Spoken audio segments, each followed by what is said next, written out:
Oh my gosh, here we are. Welcome to Marvel Movie Talk, and we are almost at the end. We are at the penultimate episode, which I know is a fancy way to say second to last episode of season 2 of X-Men 97 on Disney Plus. And we are Marvel Movie Talk right here on Geekscape.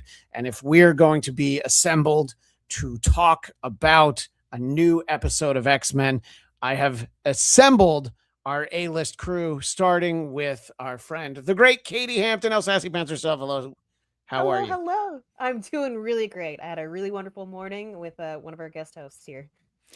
Oh, yes. And maybe we'll hear about that. And also happy to be joined by someone who every time I try to tag them in a post, it asks me, do I want to tag Snoop Dogg? And honestly, I kind of do, because it'd be great to hear his thoughts about the X-Men. But also great to have our friend Nate Miller, Dog Like Nate, here on the show. Happy to be back. Glad to talk about some X-Men. And mentioned a moment ago, without saying his name, it is Count Eric Connor, who is also affectionately known as the fifth horseman of the apocalypse. Griping, I believe, is your skill set. I'm the saddlebag for the horseman, actually.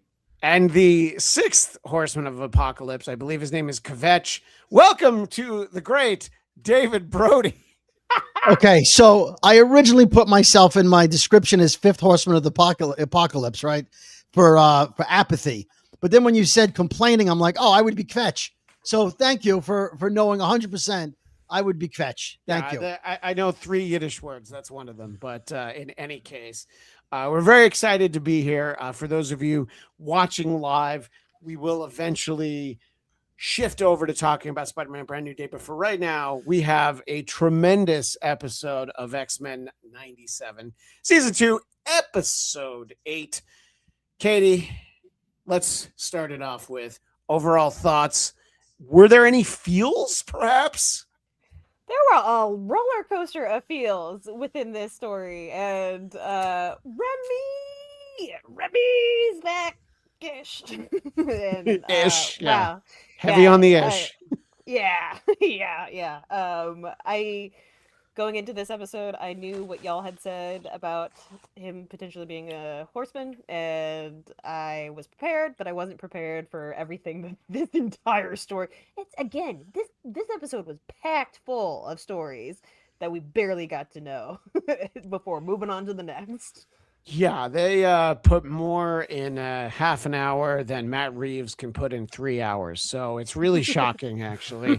And no one has to second that opinion, but I know if our buddy Jonathan London was watching, he would just be nodding right now. Nate, we really get to dive into a specific era of the Gambit character, but we also get to see some of his backstory brought back. Your thoughts on a Gambit-centric episode of X-Men 97? Yeah, it was an episode. I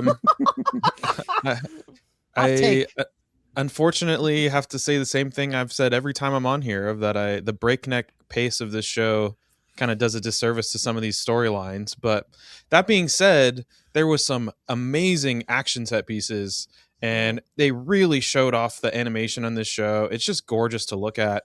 So I enjoyed some of the character moments. I really just wish that we just had more time kind of developing this stuff. It felt like there was a lot of buildup to this happening with Gambit, just for it to kind of mostly resolve in a single episode. But, you know, those minor nitpicks aside, I enjoyed it. Yeah, I think in the comics, just, suspending disbelief for a second, if this actual story was happening over comic books, they would have found that apocalypse, and maybe 6 months later, they would have been like, oh yeah, whatever happened with that? But here we are, 5 minutes later, they've pretty much got it solved. And Eric Connor, you, as always, provided us with some illustrations, some visuals. So talk about your thoughts on the episode, and also some of what we got to see on the screen. Sure. I'll start with what the happy side of Nate brought up, which was the animation. The animation of this, it's funny. It's like showing off animation is a piece of it, like Nightcrawler's attack, which was kind of awesome. It's like Cool. Nightcrawler cam, found footage. I'm here for that. But one thing I noticed a lot of in this episode was a lot of beautiful tableaus, like the kind of stuff that back in the day, if any of you guys ever bought, like, I don't know, like the second cheapest animation cell you could find. Like, it was always that hope you'd have something that really gave you a sense of imagery. And yes, I once spent $1,000 on a Baba Booey, who is known as the not a Baba Louie, a Baba Booey. Baba Booey, yeah, the companion to Quick Straw McGraw. But back to your point. So I find a lot of these images are really just pop. And the beating heart of this show, this season, really, I guess, is being the relationship between Gambit and Rogue. I think is terrific. That's always been one of X-Men's hallmarks, is, you know, finding a couple we care about deeply, be it Jean and Scott, be it Colossus and Kitty, despite the age difference. Let's just pretend Kitty's, I don't know, of age and everything's kosher. And that's what we have in this series this season. And I don't know, I'm here for it. Well, she's definitely cooked. Yeah. Well, don't worry, because some creators decided that they should make her older, and then when another creator came back, made her younger again. So it's fun. It's fun to really keep track of all of this stuff. But someone who will always be young at heart is our friend David Brody, and I wanted to know how these adventures spoke to you, considering, you know, Gambit is a character who is well after the period where you were no longer reading comic books. So I wanted to get your thoughts on kind of watching this unfold, you know, getting to hang out with the Assassin's Guild and getting to go down to Norlands, as they say. Yeah. Gambit. I know Gambit from cartoons. That's what I know Gambit from, really. And then showing up in Deadpool and Wolverine. So yeah, the Channing Tatum movie that we never got. Yes, exactly. Right. But that being said, because I'm a classic X-Men fan, seeing Storm in her original costume is fantastic for me, in the flowing black outfit. That, to me, that's classic Storm. So seeing her that way in this episode was terrific. I thought the animation was wonderful. My neck hurts a little bit from all the things that went on. I was like, what's going on? What's happening? And I know that Katie's perspective is, yay, romance. And my perspective is, what a dumb woman. Because first of all, he's dead. He's dead. Well, she's a woman and she's dumb. She's not dumb because she's a woman, but he's Brody, blue. no, she's not. She knows exactly what the hell's going on here. No, I'm sorry. I thought he's dumb. Katie's not the dumb woman in this scenario, right? I thought that we know. Okay. I thought that about Rogue. I thought that Husey had shapeshifted into Brody for a second. I was really confused. What the fuck, Brody? Wait, you're calling Rogue dumb because Gambit is a different color of a human being? No, because he's visually, obviously possessed by Apocalypse. He just tried to kill the X-Men and her friends, and she's like, you know how hard it is to be single, accent. Brody? Brody, you haven't been single for decades. It's hard out there. Yeah. It's hard out there for a dead pimp. Eric Conner, you need to have proper modulation. You're a little hot. Let's just put it that way. But listen, did you hear him say Cher? Okay, like it just said, that's it. She's like, you're an evil zombie. Okay, Cher, I love you. Oh, I love you too, Brody. Just because you're broken and dead inside doesn't mean this is that true. The rest of us can't believe in the greatest love of all. If I was any more broken and dead, I would pray for Apocalypse to help me and turn me blue and evil. That's how dead and broken I am. I gotta say, I will say that Brody is completely wrong in this. I think Rogue is very smart about how she approaches this entire situation, and given the time frame that we've got going on here. But I want to say, who is it that was the love of Apocalypse? Was it External? I believe that's what they called her. Yes. That was the quickest storyline I have ever seen in my life. We barely get to know that, like, she convinced him to give her his powers or part of his powers, and then she killed Apocalypse, and then suddenly we see her, and then they kill her, and I was like, okay, wow, way to just chuck her off the bend. But that was a very Seinfeldian yada yada yada. All of a sudden, it's like, oh no, he did actually have love, and this is her, and she's dead. And by the way, here's her stone. Which which is a beautiful kind of mirroring of that scene of when Rogue is talking to Apocalypse of just like, I hope that you find that love. I hope that you also experience what this love is. And I mean, we even get it in the like previously on X-Men situation where Sure. Rogue is like, I don't know what I'm coming back to. And she didn't. She was very cautious. I don't think that she is. She put on a wedding dress. Sure, she did, because her love Yeah. is finally living again, and like she thought she lost him, but Is he- she doesn't trust him. There's no part of Rogue that I mean, trusts him. especially when he did this, you know. I mean, Listen. That was before the wedding dress. She still put the wedding dress on. well, It's no, a nice day for a blue wedding. Thank you. all right. Sorry, Nate, but sometimes it gets earned. Yeah, that was oh, that's fun. Let me bring in our pal Daniel Drew. Great episode, but there were some aspects that felt rushed. Echoing what Nate said, this could have been an amazing 2-parter before the finale. How about a 4-parter? I'm just saying. The Kurt attack point of view was great. Was cool. I can't predict the finale. No. And let's see. No clue. Yeah, a couple of we will talk about MCU X-Men castings. But that, and of course XD. That's actually not the one I was looking for. This is what I wanted. The storyline is something in the comics, but they gave it 4 seconds. Yeah, exactly. So, it is all very rushed. But they have a certain number of episodes. But at this point, you know, let's say season 3 onward, they know that they probably have 3 seasons to work with. They could slow it down just a little bit. And I don't want it to be too crazy, you know. Let's not go all Frank Herbert here. Okay. Let's just have it at a good pace. Okay. We're not going to put anybody to sleep, but, Nate, you seem to, feel like these stories could definitely breathe a lot more. Yeah. I mean, it just like, I was reminded, you know, when we were talking about scheduling, that next week is the finale. Yeah. And compared to season 1, this does not feel like a penultimate episode. It just feels like another, hey kids, here's your weekly cartoons. And like, that's fine for like the middle of the season.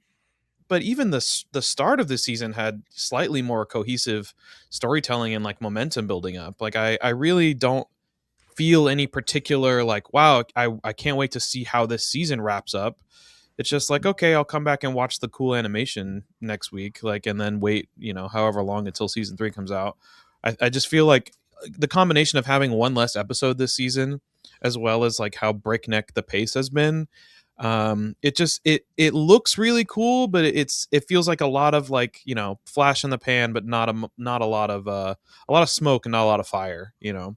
Like I think the Nightcrawler fight is yeah, I think the Nightcrawler fight sequence thing is like a perfect encapsulation of this experience, because immediately it's like, whoa, that's so cool. You get to see his perspective. He's bamfing around.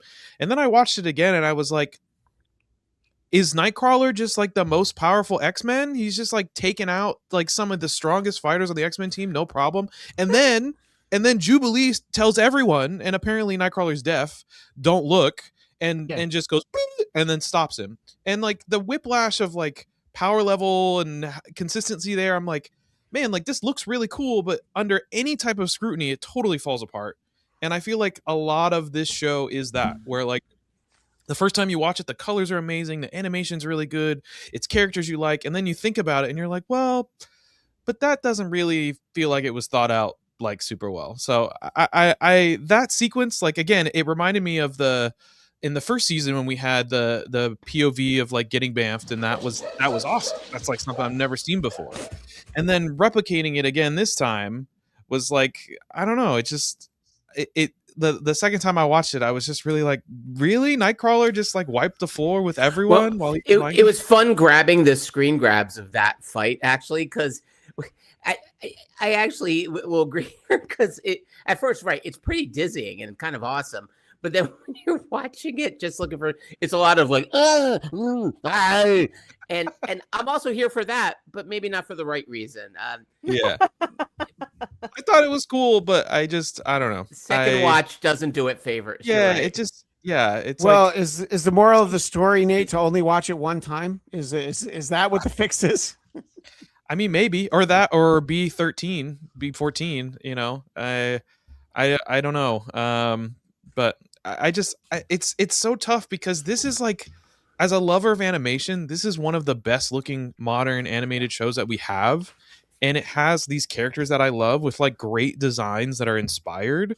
It feels like when you have a kid playing with the action figures and they're doing things that don't make any sense, powers they don't have, stories that don't connect, but like the figures look really cool. It's, I don't know. I want a little bit more. I feel like the first season definitely it still had the pace problem, but it still felt like there was like momentum through the season and like an overarching story and things were connecting. And I feel like this one is much more kind of like hodgepodge. And this was the episode that I was kind of looking forward to, these last two, of like the seeds that were planted in the beginning and now coming in the end. I hope it would kind of like, we have those middle episodes and then we'd come together. But like with this being the penultimate, there's like, for me, there's a lot of narrative weight being placed on this finale. I'm like hoping that it kind of gives us some type of satisfactory ending before we, wait for the next season. Right, and we're getting some bean counting by our pal Daniel Drew. The original show, season 1, 13 episodes. Season 2, 13 episodes. Season 3, 19 episodes. Season 4, 21 episodes. And then all of a sudden, season 5, whoa, stop the clock. 10 episodes because of lack of funding. But I agree with his overall point.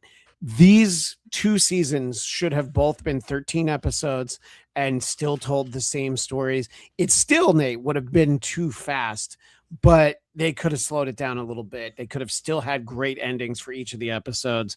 And I don't think that there's a story beat that they would have to, slow down even more. I think it would have breathed really well. But I think that that's not what we got. We've gotten this. And Eric Connor, how do you think you would have done in a poker game with the X-Men? Not great. I do love the no powers thing, but also, why would you play poker with any of them? You've got multiple telepaths there. I feel like there's a lot better games.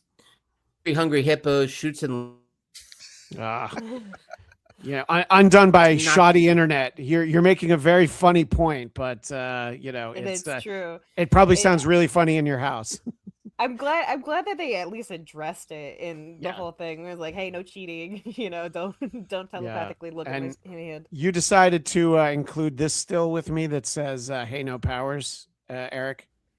Yeah, a callback to the original X-Men montage, featuring, of course, the kid. He passes the ball to himself. So I don't know if it was a purposeful nod to that, but it definitely. And there was an echo of X-Men First Class as well, where again it's kind of it's their powers. Inevitably, you're gonna have these moments. Yeah. What do you think about all of this, Brody? These are new stories to you. Do you feel like maybe it's just, man, they're cramming a lot of X-Men into a 5-pound bag? Yeah, it goes by quickly. Look, I like the flashback with Apocalypse and his girlfriend wife because I just needed to know who she was real quick. So having 3 seconds of, that's what they did. So it wasn't like it was a story. I'm like, they should have spent more time. But as far as the rest of it, it's all flying by. And then at the end they go, and here's X-Force and X-Factor. Remember, there was a whole plot going on this season at the end, right? So to me, it's like they're all bottle episodes, to Nate's point. They're all standalone. Nothing's real. And again, how many villains have to say, who dares disturb my slumber? Like, you knew she was going to say it. I Googled it. It's like 4 movies that I could think of, like Aladdin, like who dares disturb my slumber? Just like, can't you just say, he woke me up? I mean, everybody's slumbering. I mean, it sounds way cooler. By the way, Daniel, I agree with Daniel. It should be, they should just be playing Go Fish. I definitely agree with that. Listen, you're making a good point. We have the X-Men. They bring in X-Force. X-Factor shows up at the end. Here's the way I'll tell you. Hey, at least they didn't also bring in Generation X, okay? So it could have been more crowded. We had characters from that team earlier this season. So, you have to always see the glass as overstuffed and spilling out as opposed to, just but this, to Nate's point also, this is an episode 5 episode. This is an episode 6 episode. And the only thing that was penultimate was the last scene that sets up the big fight in the finale. But there was not enough of that. There was nothing leading up. So the payoff is what is it paying off? You haven't built up to anything. So I need next episode to be the penultimate, because this was a bottle episode that they were like, well, what can we tag the end of this? And they just tagged the end of it to go, okay, here's your tag. It's like the mid-credit scene for the next movie. And here you go. So the episode was fine, minus the rogue embarrassing herself in front of everybody. Because she's a woman, right? No, because she's just. Oh, I'm sorry.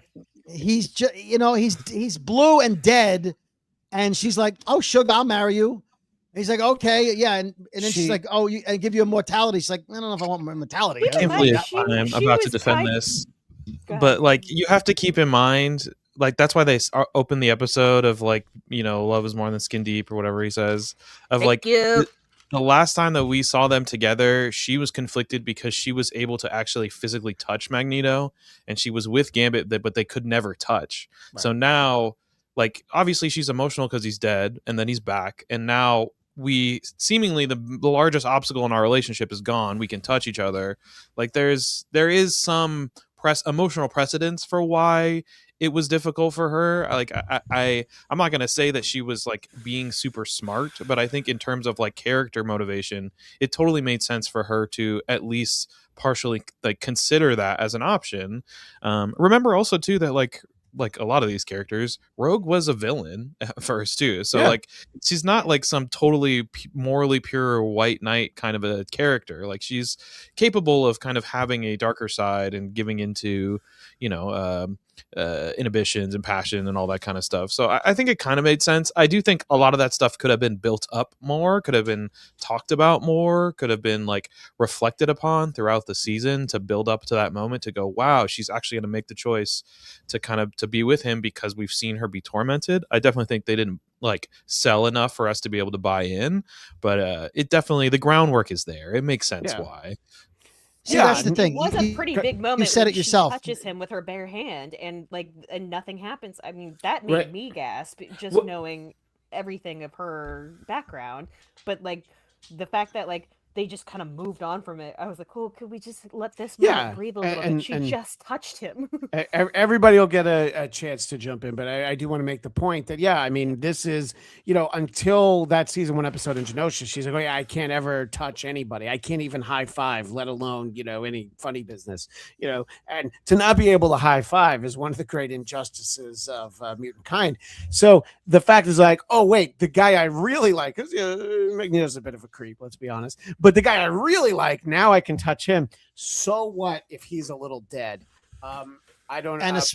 And possessed by Apocalypse and a zombie and all that. So I get that she can touch him. I get that. I know the backstory. I understand she's like this. I can touch him now, but also he's dead and he's possessed by Apocalypse, and he's the death horse of the Apocalypse.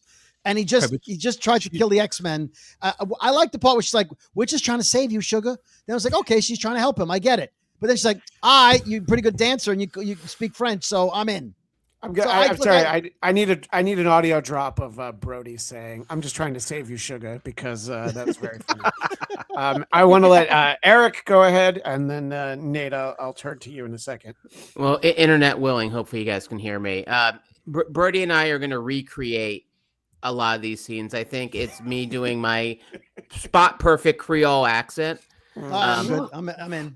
Which I think will be about 7,000 miles closer to an accurate accent than what Channing Tatum gave us in Deadpool.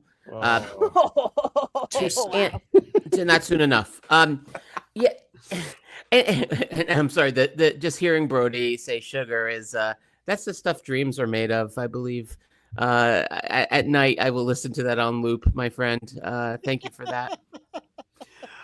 Nate, I know you had a point you wanted to make, and I want to ask you a question as well. So, but I want you to weigh in on all of this, and I will not call you sugar. That's Brody's job. I don't know. I do think like there is some merit to be had. Like it's important noting that like as people who are familiar with the comics, or at least like even with these characters more so, like Brody already said, like he only really knows Gambit from the show and from the Deadpool movie. So like I do think it is important to acknowledge that for some of us who like have consumed a lot of the comics and the characters, maybe some things make more sense than others, and I do think that is an issue that the show has to kind of balance of having these references for people who are deep fans, they know all the deep lore, but also having enough exposition and character moments for people who don't have that they're just watching the show to be able to enjoy it and not go, why did they do that? So I think the answer is somewhere in the middle. Like I do think, like, we said we could have had more time developing that, but I do think there was some groundwork laid for it. But also I have years of comic baggage for me going into it. Like I'm not gonna discount that. Sure. Well, can I piggyback on something there too? I think last season with Rogue losing her power, with Storm losing her powers, that was a plot from the comics that I know, like Christian, myself, Brody, we all grew up reading that specific one, and they zipped by it. And so I love that they do find these great little pockets from comic lore. But you're right, they're like so impatient, and they don't need to be. I mean, these stories, like, there's so much depth to them. They, in some ways, it's like they have to trust themselves a little bit more as writers and producers to say, no, we'll stick around. I mean, you don't have to give us 1,000 things. Like, give us one or two and just dig in, let it breathe.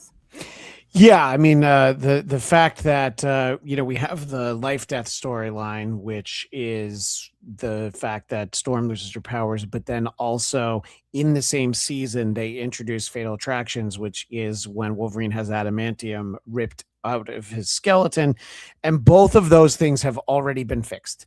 And I mean, there's great storytelling if Storm doesn't have her powers and is still able to kick Cyclops' ass and become the leader of the X-Men, as she did in Uncanny X-Men 201.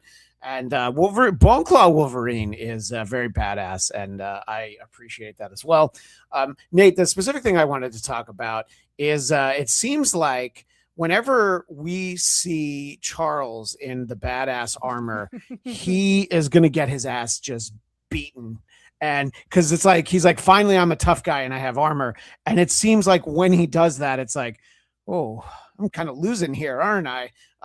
Let me, because he shouldn't need to, even in the astral plane, the psychic realm, whatever, he shouldn't need to have armor ever, but when he has it, he's like, oh my gosh, I'm going to get my lunch handed to me. What did you think about that sequence with Apocalypse, where it just seems like Charles is as powerful as they need him to be as far as the story dictates? Yes, except for every character. It's just like Okay, that's the true. power level variance is just like in the same episode, it wildly waxes and wanes. It's like the idea that I don't even want to think about it too much, because, like, first of all, what is going on with Gimp? What he can like conjure cards and like turn people into zombies, and then there's the flying motorcycle things that seem to be powered by him. Like, there was so much of it that really just made no sense, and they're just like, don't think about it, it just looks cool, don't think about it. And then to cap it all off, we're in the astral plane, and like Xavier should be mopping the floor with him. Like, if there's one aspect of Apocalypse that is not as powerful as Xavier, it's on the astral plane. Like, there's no reason why it should have gone that way other than to get Rogan for this like emotional payoff.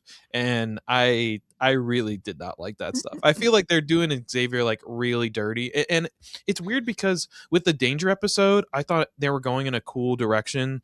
Like, a lot of the Hickman stuff explores more of this like kind of gray area with Xavier, whereas like in the past he was very much like always just the good guy and fallible. And I like that they explored that a little bit with him like beating himself up about Apocalypse and then starting the X-Corp and all that stuff. But it also feels like the Xavier in this episode is very different than the Xavier that we just got a couple episodes before this. So I don't know. I mean, maybe the armor, I get it though, because like I've always loved the astral plane fights, like when he fights Shadow King and stuff, because it's this idea that it's of the mind, so whatever you can imagine is the tools that you have. And so I think the armor thing is cool, but you do have a point of like every time he puts the armor on, he gets gets handled. Right, exactly. Yeah, Katie, but go ahead. Look how well protected his upper cheeks are. That is the whole purpose of the armor. That's his moneymaker. He does Right have he has a very firm jawline, so I think that's important. Katie, what did you think about these sequences? And I answer that in a second. Nate, you were talking about the flying motorcycles, and you might not have. I think you probably did grow up in an era where a lot of those things were explained away by. Don't worry about it from a story point of view. Just imagine how cool it'll look when you see those flying motorcycles for sale in a store. I was just gonna say that was my exact opinion of this suit of armor. Oh, I was like, please. this just looks like another toy opportunity. Like it was cool and whatnot, but I was like, yeah, that'd be a cool thing to kind of like put on to Xavier and then like have him walk around. Yeah, right. Exactly. It's almost like when you're mixing and matching accessories from different toy lines. It's like, what if Snake Eyes had a lightsaber? It would probably be amazing. It wasn't. I wasn't creative enough to pull that story off.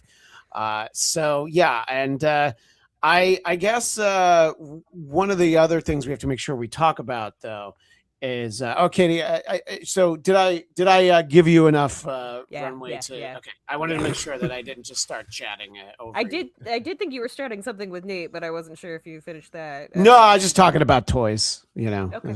Yeah, and if I'm just talking about Shaft. And listen, Katie, if we're able to, if we get a press invite to a figure at San Diego Comic-Con 2027 of this Charles Xavier, I will definitely say yes and, zoom in on it and check it out. So how do you feel, though, Katie, about this episode in general? There's been a lot of aspersions cast upon Charles, on Rogue, really on pretty much everybody, but, mostly the creative team behind this series.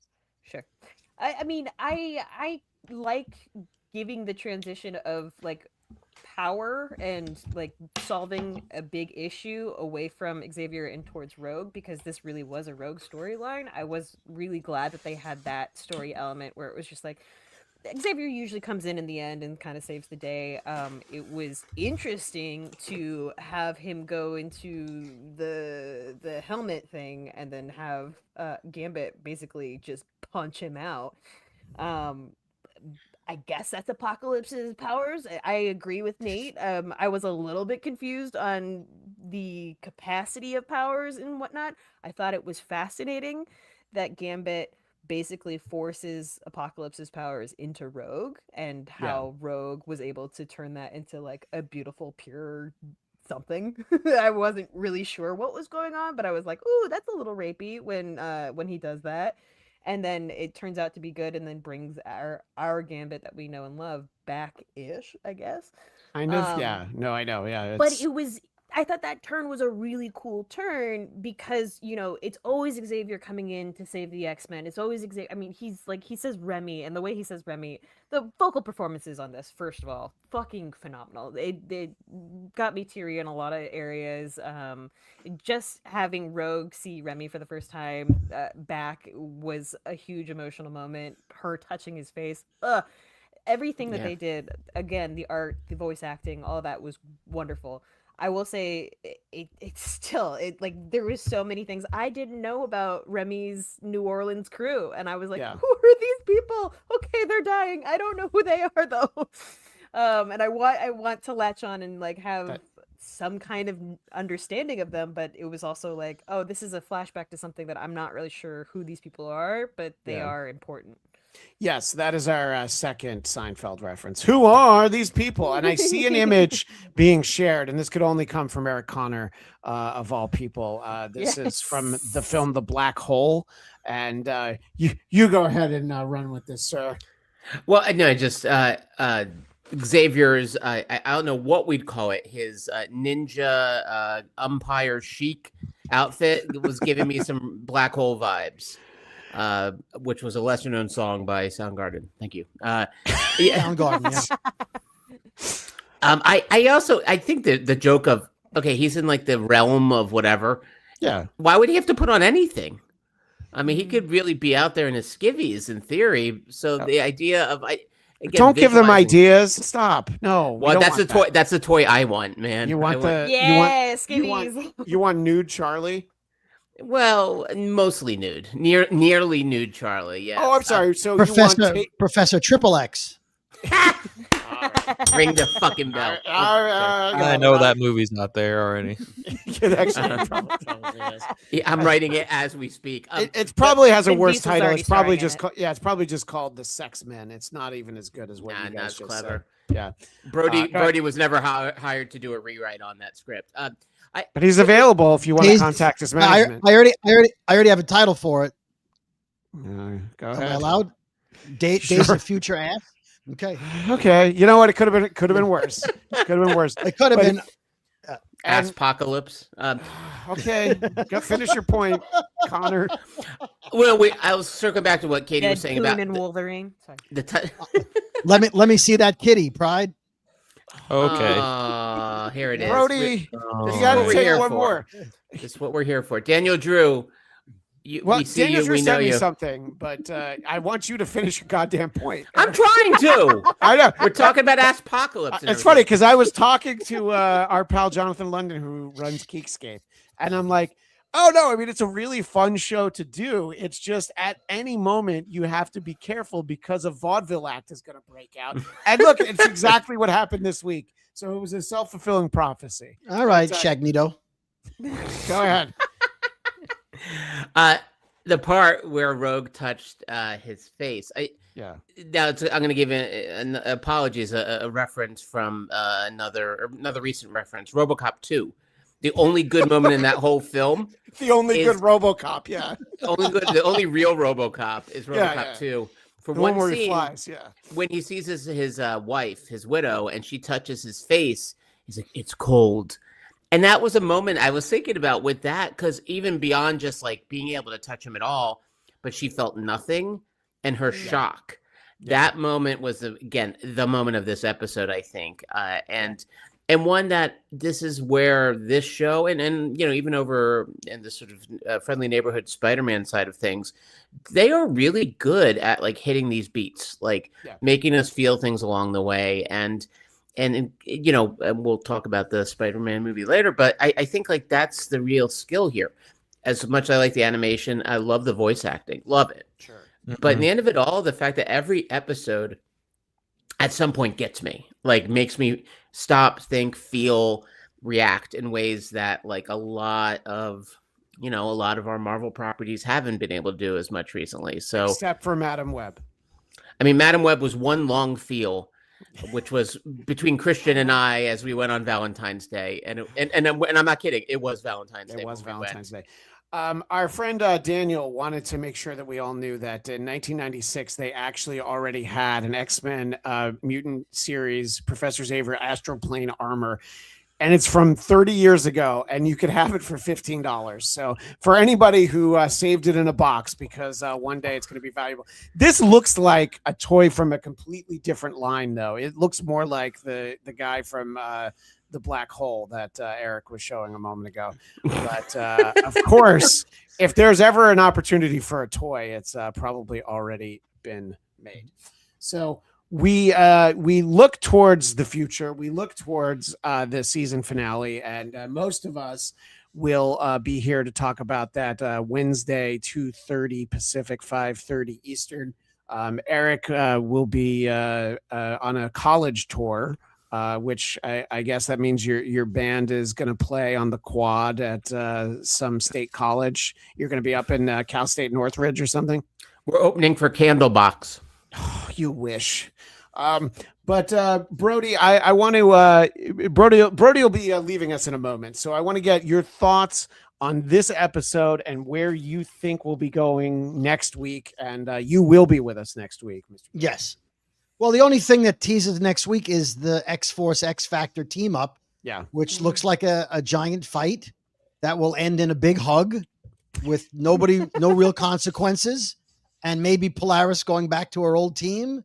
And that's it. I mean, what's going to happen? They're not going to kill anybody, right? No one's going to die. Well, if somebody Gambit might may die. Yeah, I was going to say Gambit somebody may might die, but they won't stay dead, you know? Right. And if nothing else, this episode proved to me that Magneto will be back because comics, right? Because Gambit's back as a prelude to Magneto coming back. One? Well, he'll be blue and Rogue will be all over him. And Eric wants everyone to realize that he did, in fact, change his on-screen name to his thought for the adult film X-Men First Ass. He's very, very proud of this. I would have thought he would have gone with the black hole, but okay. So Lewis Cox says, I know Remy's New Orleans and Thieves Guild backstory and would love Insomniac Games to do a Gambit game. Do it, Insomniac. They got to prove Gambit as, a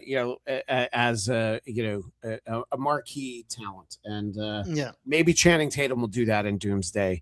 Not entirely. By the way, do you think they were playing cards as an inside joke to the fact that the episode was about Gambit?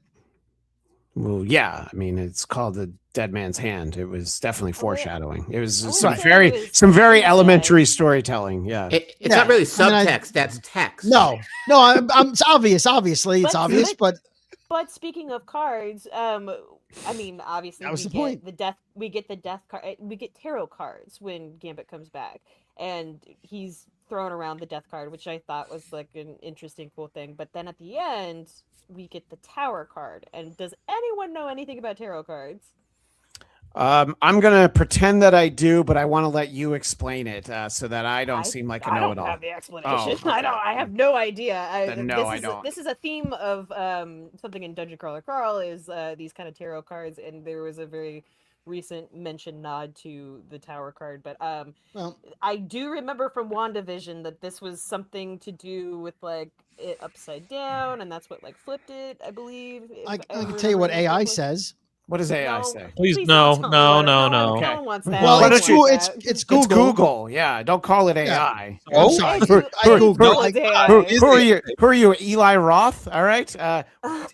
But what do you know about the Tower that you just looked up? It says the Tower card represents sudden, unexpected, and often uncontrollable change, upheaval, and the breaking down of an old, unstable structure. Okay, so Tower Records. It actually makes perfect sense. Yes. So thank you. Well, Mr. Tower Brody. Even better. Mr. Brody, you will be back with us next week. We'll be talking about the finale, looking back on the season as a whole, and how many stories they could possibly try to cram into season 3. But if people need more David Brody, where do they go for that? Well, you could find me at David Brody on most social media. That's Brody with a Y. Find me on the Brooklyn Boys podcast, wherever you get your podcasts. And I'll be using AI because that seemed to go over really well while I'm off. So you should be on the text thread that we're on for Geekscape News. Like a month ago, Eric put in something that was AI, and people still talk about it. And in fact, most people probably forgot about it. So, Eric, I bet you're glad that I brought it up. Well, it was just actually Allen Iverson. It wasn't even AI. And people were still touched. Well, that's the problem is that you were talking about practice, okay? Not a game. Practice. Not a game. You were talking about a game? Not about game. Practice. Thank you, David Brody, America's Goodbye, everybody. Favorite Brooklyn boy, and tagging out.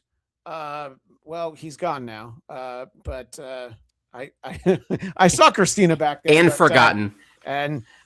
So Brody tags out. Christina tags in. Hello to Christina the WIsecracking Blonde. Hello. Which that is actually your Horseman of the Apocalypse name is Blonde with an E. How are you? It will be. Yeah. Don't forget the E. Otherwise people don't know who I am. Right. No, exactly. We want to make sure. So I wanted to make sure that we brought you in for this conversation about this episode because I noticed something in the credits that I assume you probably noticed and maybe not everybody else did. Mm-hmm. Yeah, our group chat is just a picture of Belladonna that says, something sounds familiar with this character. To which Rachel said immediately, I know, but I keep dying. So your friend Rachel Kimsey, am I saying that correctly? Yes. Yes. Who was the voice of Ship, of Danger, and now is the voice of Belladonna, Gambit's ex. So yeah, that's true. We have seen her die on screen a number of times, and her husband, the voice of Magneto, we've seen die on screen just the one time. It's been a fun year for them, for sure. Yeah. So many deaths. Christina, I want to get your thoughts just overall quickly on this episode. And maybe now that we have two women on the panel. Maybe we'll pay Rogue the respect that she deserves. Brody didn't call her a dingy broad, but it was kind of close to that. It wasn't quite there. But what did you think of this episode? You know, Christina? sometimes the stuff they have her saying feels like the mom in Waterboy. Like it's just the most absurd lines. Glad you're here. That's well earned. Well earned. Yeah. Yeah. So if they stopped doing that, I feel like she'd have a little more credibility. But it reminded me of like sweeter than a catfish, doing the backstroke in the shallow end of a kiddie pool. I was like, what are you saying? Well, there's even a moment where Kurt is like, something like, I don't know if we have time for your colorful metaphors. Right. Yeah. Wrap it up. He's a man of God and a German, so really he doesn't have time for for any of that. Great economy of words. Yeah. So Nate, I think that we have definitely made the point that they're putting too much story in here. So are you looking forward to the season finale now that I reminded everyone that it is a season finale? Or are you just throwing your hands up that like, I can't believe that, this is basically going to be a freight train. It's not even going to stop. It's just going to barrel through my TV. And I guess I'll see what I can. Yeah, I mean, I'm going to watch it, but like, I don't know, like the ending stinger scene, like really did not inspire confidence. Like, what do you mean X-Force is now going to team up with like the government? Yeah. Like, I don't feel like there was enough set up for them to like go against the X-Men at all. It just all felt like very, hey, I now I have these action figures, so now these action figures are going to fight these action figures is kind of what it felt like. But I don't know. I we'll see. Maybe I'm wrong. I would be very happy to get some type of like, maybe we're building towards a big narrative cliffhanger going into the third season, since that like has already started production, so it should be out faster. Maybe that was their thinking narratively of like, we won't have as big of a gap from 1 to 2, so we can leave like a little bit more open. But it feels like there's a lot of stuff that's not resolved, but also it feels like I don't even know really like what's not resolved, because there hasn't really been like a consistent through line, especially now that the Gambit thing is like basically done. Like, he's like, in a coma, but he looks fine. He's alive. They just have to get the Apocalypse out. I don't know. It's I was hoping at the start of the season that by the time we got to this point, I would be more excited for the finale. So.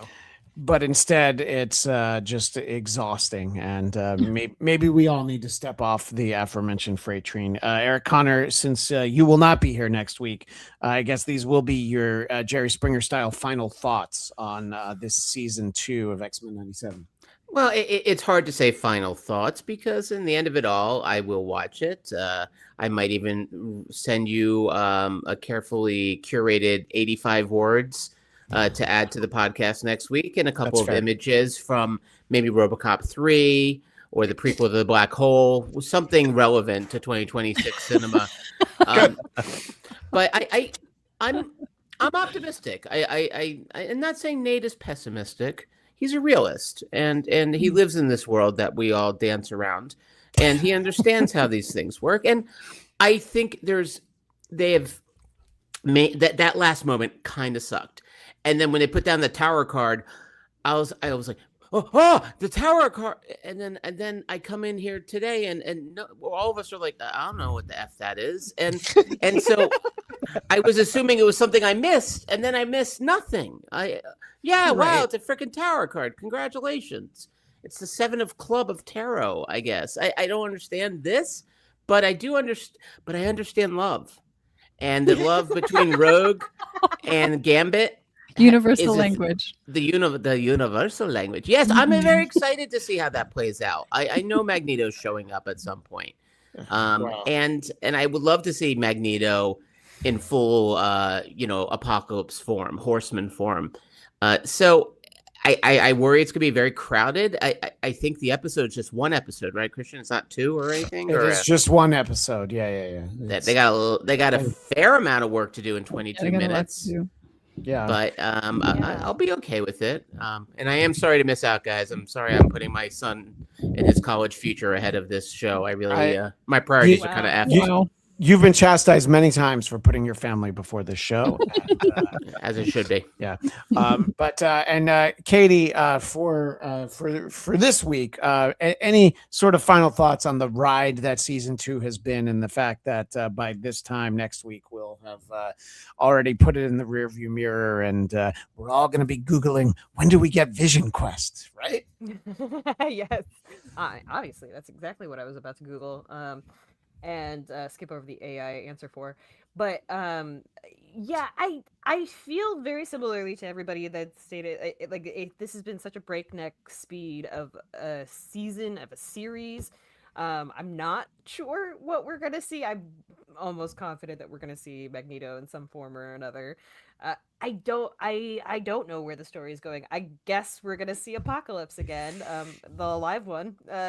However he's going to show up, I'm not really sure where we're heading. I just know that I will have to probably watch it twice because it'll be so much information and so many different characters that I'm not always fully sure. Well, Nate did point out that it's the second viewing that usually unravels the show. So I'm an old one watch Tony over here. I'm gonna watch it one time and then that'll be it.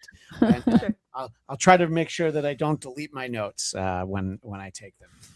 So listen, it'll be interesting to look at the future, and there's a lot of very positive buzz about this show, and there's not enough talking outside of our show, Nate, about just slow it down, like tell half as many stories in twice as many episodes. But nothing like a good old traditional 9-episode season. So Yeah. Before we move along, I did want to talk about some actual news, and then this post has some other things that I don't think are actual news.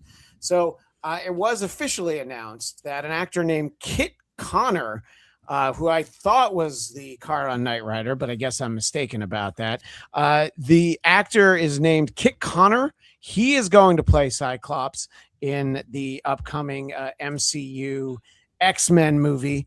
And I guess, I don't really know much of anything about him. I don't know what I should have seen him on. I'm glad that Stopper, Rocket Man, His Dark Materials, Grandpa's Great Escape. I'm just reading off his IMDb. I hope that that's not AI, Katie.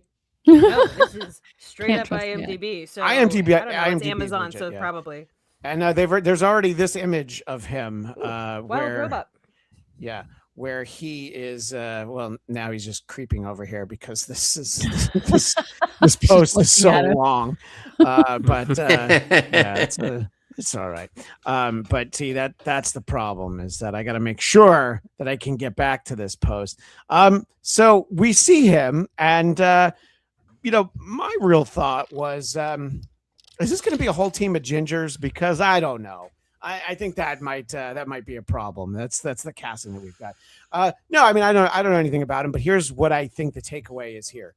Young unknown cast. It seems like the way to go. They kind of half did that with the first class of X-Men. We knew who some of them were. I'm not talking about Professor X and Magneto. I'm talking about the actual X-Men. What do we think? This is just trickling out, whether they wanted it to or not. I feel like maybe agents are letting people know that their clients have been booked to walk out on stage at D23, which I think is 2 weeks from now, because Marvel will have another big event, and they oftentimes save their really big stuff for D23. Any thoughts? I'll ask you first, Katie. Apart from the fact that he was a voiceover actor in The Wild Robot, which cool. I don't really know much about this. I heard his voice. I can guarantee. But I don't really know. If we're going with comic accurate headpieces, we might not even see the ginger hair. But that's a great. You know what? That's a great point. I'm back on board. Okay. Cover that up. Like I don't care about the ginger thing, you know. No, I know. I don't care either. It's. But yeah, yeah. Yeah, and I invoked his name, so he must have shown up in the chat, okay. Nate. But Husey says, as someone with Yes. ADHD, focusing problems, X-Men '97 is torture to watch. Slow down a little. That is basically what we're saying. And I don't know. I mean, there's very little to say or to know about this upcoming X-Men movie. When we talk about Spider-Man, there'll obviously be a little bit that we can talk about. This actress Samara Weaving, who plays Emma Frost, she's in the Ready or Not movies. I think that's what they're called, she's right? legit. Mhm. Yeah. She's a really great actress. Yeah, I think she'll do well in that. Yeah, Eric and I are on a text thread with a mysterious friend of ours who is very excited for her. He is a big Emma Frost fan, and I think that I again, don't go for splashy big name talent just because you think it'll help sell tickets.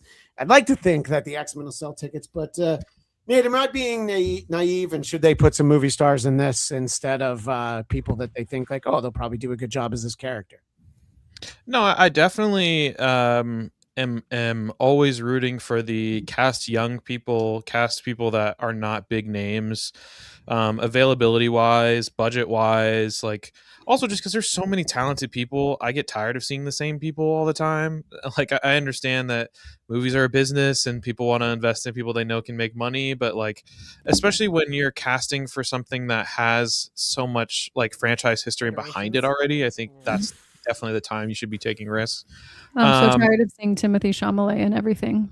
Wrap it up. Move him along. I didn't like him a lot. I've come around a little bit to his acting, but I am also there are still so many other people that could be in things, and like I want more of that. Yeah, my question is, why are we casting Emma Frost? Wow. I thought the same thing. Like, at what point are we starting in the X-Men world that Emma Frost is one of the people that you're announcing? So and I'm not gonna lie to you, a lot of this really feels like them trying to cover up the whole Mahershala Ali Blade story that was coming out and the Wonder Man thing, and especially with this Spider-Man movie and what's his name, Destin, whatever, crushing that, like knowing that he was going to do that Blade movie, like makes me very upset. And remember, he was going to do Kang, which same thing. Like that guy really like. We would have had a fantastic Kang story with him at the helm. So, they've done them dirty. Of all the things they pushed aside, Kang is the one where we're like, okay, that one we get. But Nate, to your point, literally everything else. I mean, the fact that Mahershala Ali is saying like, well, we had everything for Blade, and I guess it never came together. That's not where they should have ended up right now. They should have legitimately been at a point where we haven't found the right story yet. Yes, he's off making some other movies, but hopefully by the time he's available again, we'll be able to tell a Blade story. But that experience is precisely why I really don't care about these casting announcements. When the trailer comes out, I'll get excited because you can tell me you're going to cast these people and make these movies. You've pulled the rug out from under that so many times. Literally, like Kang. The Kang thing, like I understand why they didn't do that, but they should have just recast it. It makes sense for the character. Yeah. Like we've been doing that since film has existed. Just recast it and continue with your plan. But now it's like, why get excited about anything? Because they throw so much stuff at the wall. This is coming, this is coming, this is coming, and then like a quarter of those actually get made, and a quarter of those are any good. So I don't know. The casting stuff for me is very much like. They're just trying to get clicks, I guess. It's just. I think that's the thing. I'm starting to think they're doing it as a marketing technique to see what takes off. They're going to say, "Oh, we're casting so and so," and people are really excited about it. They move forward. If they're not excited, they're like, "Oh, okay, well, are we going to cast her?" Like, they're trying to get a temperature of everything before they make any decisions. Which is like, no, dude, grow a pair and go make the business decisions you are hired to make. Don't wait on the culture to decide for you.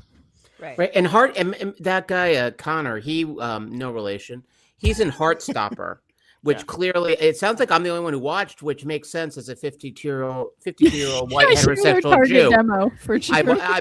When they wrote that, they were obviously thinking of me, especially the original webcomic. He's very good in that. And I hope this also means he has a future like James Marsden, of always being the guy who doesn't get the girl and is a cup in big budget films. I do think this Kit Connor, looks similar to Sadie Sink, which I think is interesting from a casting perspective, knowing that they're going to be in a relationship. Lovers. Are they? I don't know. Yeah, that's true. Who knows Is that going to be the same one that has now been established before when we're about to have a big status quo change? Like, I keep waiting for them to put. Go ahead. I was just gonna say, if they change Sadie Sink after all of this, like that would be the weirdest decision ever. After like she's gonna be playing Firestar from Spider-Man and His Amazing Friends. Go ahead, Erica. You get the last word on this. They're gonna replace her with Terrence Howard. He's been waiting. Yeah, that's true. That concludes this part of our conversation, this installment of Marvel Movie Talk, and Katie Hampton, L Sassy Pants, Nate Miller, Dog Like Nate, Eric Connor at Count Eric Connor, and Christina the WIsecracking Blonde at WIsecracking Blonde with an E usually. I want to thank all of you for being here, and of course David Brody, somewhere in the top 20 of Brooklyn boys. I did look at Polymarket, and his stock has it's dipped a little bit after this episode, so I'm sorry to report that to Brody. But look, next week is absolutely another chance for him to win over the hearts and minds. So as we say adieu on the X-Men portion of the conversation, we do instead say, as the great Stan Lee would say, Excelsior.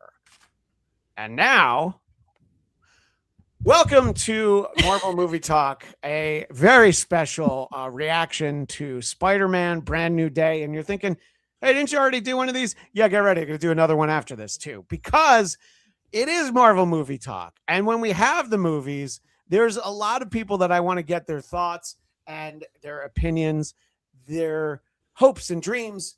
Were they dashed aside or not? That's what I always like to know. So I would like to introduce our panel. Katie Hampton, Nate Miller, Eric Connor, and Christina the WIsecracking Blonde. We're going to go clockwise. Overall, big thoughts and feelings, Katie, about Spider-Man Brand New Day. This is the summer Tom Holland grew up, and I loved seeing it. I loved this movie. I thought it was wonderful. It was emotional. It was grown up. I was very happy about this, and that's my thoughts so far. I like that. Thank you for keeping it to under a minute. No time constraints for anyone else, but I like that. That'll be a good soundbite. Matt Kelly can clip that and post it on Instagram. Nate, I haven't asked you anything about the movie yet. I don't know. I don't even have a whiff of your opinion on this. Perfect. I think this is the best Spider-Man movie, like from a movie perspective. It's not without its flaws, that's for sure. I have a couple complaints, but most of those complaints are heavily outweighed by the emotional depth this movie has. Like Katie mentioned, getting to see Tom Holland and the character of Peter kind of grow up finally and have, some more genuine experiences. The action was incredible. It's like one of the best like superhero action sequences. The choreography, the suit was so good. It just like something so simple that really just made it feel more real is not the right word, but like it just made it all really like connect. All the references to the classic comic book covers I thought were fantastic. Like some of the best acting I've seen in a Spider-Man film. I really liked it. I enjoyed it a lot. My few complaints are the third act, and we're talking spoilers, right? Yeah. I don't worry. I've put it right down there on the screen. Great. So I understand from a building perspective why we had this whole plot with Jean Grey and the power dampener and all that stuff, and how eventually that's going to come into play. I do feel like it did a disservice to the Spider-Man-ness of this movie to focus so much on Jean Grey, especially given that like there is no other mention of X-Men or mutants or anything in that capacity. It just feels like there could have been a Spider-Man character that they could have put in that would have fit that role better and fit the world better without having to kind of nod to some larger thing that's coming later. I feel the same way about Hulk. I think it was a excellent use of Hulk. The CGI was great. The fight was really cool. Yeah. But I also think that could have been Kurt Connors. That could have been Dr. Connors, crocodile, or lizard. Lizard, yeah. It could have been something that was more in the Spider-Man Peter Parker world.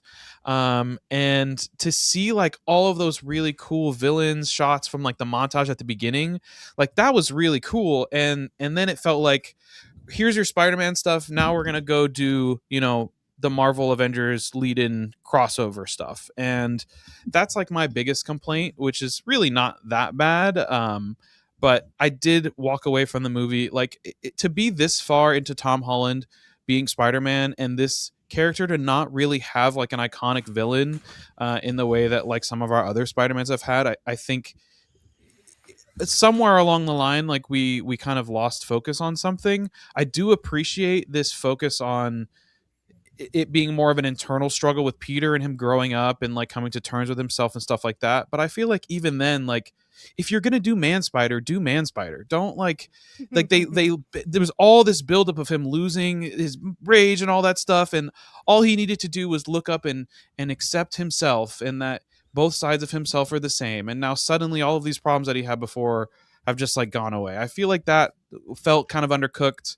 But the action sequences alone, the web slinging, like it was just beautiful. There were so many times when I was like, man, that is the comic on the page. And it just, they executed that part like really well. As someone who's not really much of a video gamer, a number of people, including our friend Husey, pointed out just how much the web swinging looked like the Spider-Man 2 video game, the recent game. And there's a lot of people are moment. Right. There's a lot of excitement about that. A couple of the things that you're talking about, Nate, I think that there's a degree of sort of, I don't know, horse trading between the companies, because Sony had a very specific vision for what they wanted this to be. And I don't know if you've read what it is. They wanted this to be a Venom story, and they wanted it to connect their Sony universe with the MCU. And specifically, Tom Holland said, no, I don't want to do that story. And Kevin Feige said, no, we don't want to do that story. We want a street level, smaller Spider-Man. And Sony said, well, we did buy the rights from you, so we'd like an X-Man if you can give us one. We would like an Avenger and maybe somebody from the TV show. So it's like literally they like check. And we'll talk about Frank because I feel like this is the best Frank has been. And 100%, especially compared to the last time we saw Frank in the One Last Kill. And it's been fairly well reported, but Nate, you're absolutely right. The way and to what Katie said, really, the depth to Tom Holland's performance, and all it took was him working with Christopher Nolan and saying, hey, I made this movie where every day we were on set and we knew what we were going to shoot, and the script pages had already been written. You think we could, I don't know, try that? Is that even possible? That we actually know where the story's going instead of just handing us new pages that we've never seen before? And I think that helps. But to Nate's point, I mean, he's been playing Spider-Man for 10 years now, going back to Civil War. And somebody asked me point blank, is Tom Holland your favorite Spider-Man? And I had to think about it. I'm like, well, yeah, he kind of has to be. He's been doing it for a decade. This is his fourth standalone movie. He's been in all these Avengers movies. And it's like, I'm not trying to throw shade at Tobey Maguire, and certainly not at Andrew Garfield. But I'm like, oh yeah, I mean, he's kind of the best. And this movie really let him do all of that. Christina, I want to get your thoughts on the film. Yeah, so we saw it for the second time yesterday, if that's any indication of how much I like it. But right, I loved it. I will tell you, I love Destin Daniel Cretton. Everything he touches, everything he puts out, his instincts are so spot on. And I feel like what he keeps bringing to all of these films is a groundedness to the superhero genre, which like we sort of see flow in and out, but it just really felt like that was the focus more so than the superhero. And they definitely like leaned into the superhero. We had all the comic book covers that they like did phenomenally well and sort of integrated into the montages. But feeling like I care is becoming a lost art when I watch movies. Like it's just, I just don't care anymore. And they have these long convoluted stories and B and C and D plot lines that are going nowhere. And for me to come across a movie where it's fun, it's light and heavy at the same time. I cried multiple times about a dude in a spider outfit. Like it's just the way that they brought complexity to even like him being alone, and you sort of like have to accept it and also are rooting for it to not happen, and then getting his heart ripped out and sort of witnessing this whole roller coaster of emotions, and everything about it just kept pulling me back in. My criticism is that I don't love the Jean Grey thing holistically, but I also don't love that we were so forgiving of the fact that she was just terrible, like just a horrible human being in the beginning. And I didn't understand why it felt like she was like taunting him. Like what would be the value in that, and why she was she threw a dude in traffic, and we're just supposed to sort of ignore that and be like, oh, but they took her sister, and we're supposed to forgive all of that. And I just didn't, and I didn't understand. I understood the lead up, but then when it was all revealed, I was like, you sort of lost me, that I'm now just supposed to accept everything she did as like, oh, but she didn't know any better. Like, yes, she did. Right. And I think I've made this point a couple of places, and retcons and explanations be damned. Jean Grey once ate a star because she was hungry and snuffed out millions upon millions of lives of inhabitants who orbited that star. And you can say, oh, but that was the Phoenix Force. Yeah, okay. But when they told that story, it was Jean, and that's why she had to die 2 issues later. So yeah, she might, be a little bit reactionary. She might do things at times. We talked when we were talking most recently about X-Men 97. Rogue was introduced as a villain, so I think it could be an interesting exploration of. Remember when you froze like a square mile of people and just held them hostage. Maybe we'll deal with that. That's a lot to unpack. It is interesting that this is one of our beloved members of the X-Men, and she. You know what? She definitely behaved a lot more like Emma Frost. I almost called her Emma Stone. By the way, the fact that Emma Stone never played Emma Frost, somebody missed that. I'm actually kind of shocked by that, but yeah. But she was good. She was a good Gwen Stacy. But I will say though, like as a Jean Grey story, not one I've ever seen before, and it's fair. And yeah. I because it doesn't fit the character. Well, pish. It's not a Jean Grey story. It's they wanted a villain who could do this taunting, jumping thing and be mysterious, and like because the movie is about Peter's conflict with himself, they wanted a villain that wasn't just someone he could punch and fight, that he had to kind of like outthink. I get that, but like in the lexicon of Spider-Man villains, there's like a handful of characters that make more sense than Jean Grey. And then finding out that, oh yeah, she like, it would have made more sense to me if her sister didn't have powers and then she was like looking for her sister or something. But for them to be like, oh yeah, her sister was also a telepath and she was teaching her how to jump and like, what is this jumping bodies thing? Where did that come from? That's not a telepath thing. That's not a Jean Grey power. Sorry, but no, but her sister Sarah is a telepath in the comics, and but is she? I thought she didn't have powers. I think it depends. So you're right, and I'm right. Sometimes she has powers, and sometimes she doesn't. But I have to ask though. Go ahead. What was the name of the Punisher's daughter? Was it also Sarah? Because I was really hoping we would get Deadpool coming in with like a Martha joke. Oh no, Ava or something like that. It was something. Okay, I thought it was Sarah, and I was like, oh shit, are we gonna have this kind of connection? I think Lisa was his daughter. His wife was Maria, and Frank Jr. or Frank Jr. Yeah, it's probably more like Bernthal would say. Eric, I want to give you an opportunity to weigh in. You've been sitting there so patiently. So. I wait my turn. It's all good. I'm loving. Well, no, I'm sorry, Eric. They're telling me you have to go, but I was so glad. No, go ahead. Lindsay Buckingham. It's what is Matt Damon? Sorry, Matt Damon. We're all out of time for you. No, go ahead, sir. Go fight that Cyclops. You know, for one, I like happiness. I like joy. I like seeing the five of us happy, including Nate. I really. Sometimes listen. Look at that smile. That smile's worth $1 million. Look at that. Look at how happy he is. Okay? He's so handsome. This was such a treat, and one of my indicators of the success of this film, actually two. I went with my family and my wife and my younger son, who some would describe as slightly emo with better hair. Both loved it. And watching my wife's reaction to this was especially gratifying for me because she was so into it and just so like emotional at times in ways that was just like, it was something really kind of like just like genuine about her reaction. Cause she's got the patience of a sage. She's got 2 boys, hairy dogs, hairy husbands. So she goes through a lot of crap. And she doesn't even have to try to talk to you on Wi-Fi. So I can only imagine. Oh God, it's doing it again. I'm sorry. No, it's fine. It's fine.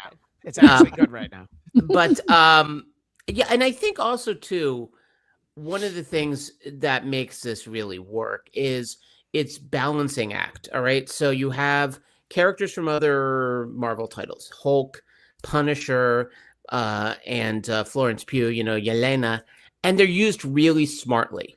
It's more than just fan service. It's not just, hey, I wonder who's going to come by in this Russian hot tub. Well, It's no other my friend Florence Pugh. Just to interject, it's not like on the Batman 66 series where they would be walking up the building and then it's like Dick Clark pops out or Sammy Davis Jr. And you're like, right. They managed to make it fit in the story. But back to what you were saying, sir.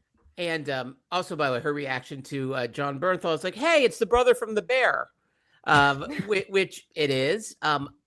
But also going so past the characters we know, there's also is it Liza Colin-Zayas, who is also from The Bear, and then Tremel Tillman from Severance. Mr. Melchick, yes, Mr. Melchick. Yeah. And so the use of supporting cast in this was terrific. This is such a confident storyteller. And what we were just talking about in X-Men, and if you missed our discussion of X-Men, please click below. Or wherever the hell it is, somewhere out there. We talked about how like it's sometimes a little bit of an ADHD storytelling where it goes too fast. This one, I love the patience. I love that it was not as multidimensional. It didn't feel the need to like pull things from everywhere. I do feel seen in that I brought up. I think it is going to be Jean Grey, and I got mocked and chastised in this very StreamYard room by some of the people here. It was just me. Right. Yeah. Oh, it was just you. No, yeah. No, it was just me. Yeah. I still think it was a stupid way to introduce her. Yeah, possibly. But you know what? If it gave us Sadie Sink and it gave us a nice little bond between 2 characters who I imagine will be around for a while in whatever MCU becomes after Secret Wars, then I think it's worth it. I think the casting was so smart, and really this is such a talented filmmaker. You could understand the action, but really it was so many of the things that I remember from this film, weirdly enough, are not the set pieces, though I do love Spider-Man almost going full Venom against Scorpion. I thought that scene was great. It also showed us what an MCU Venom movie could be, which got me kind of excited for the future. At some point we're going to get Venom here. You don't like the Venom movies as they are right now?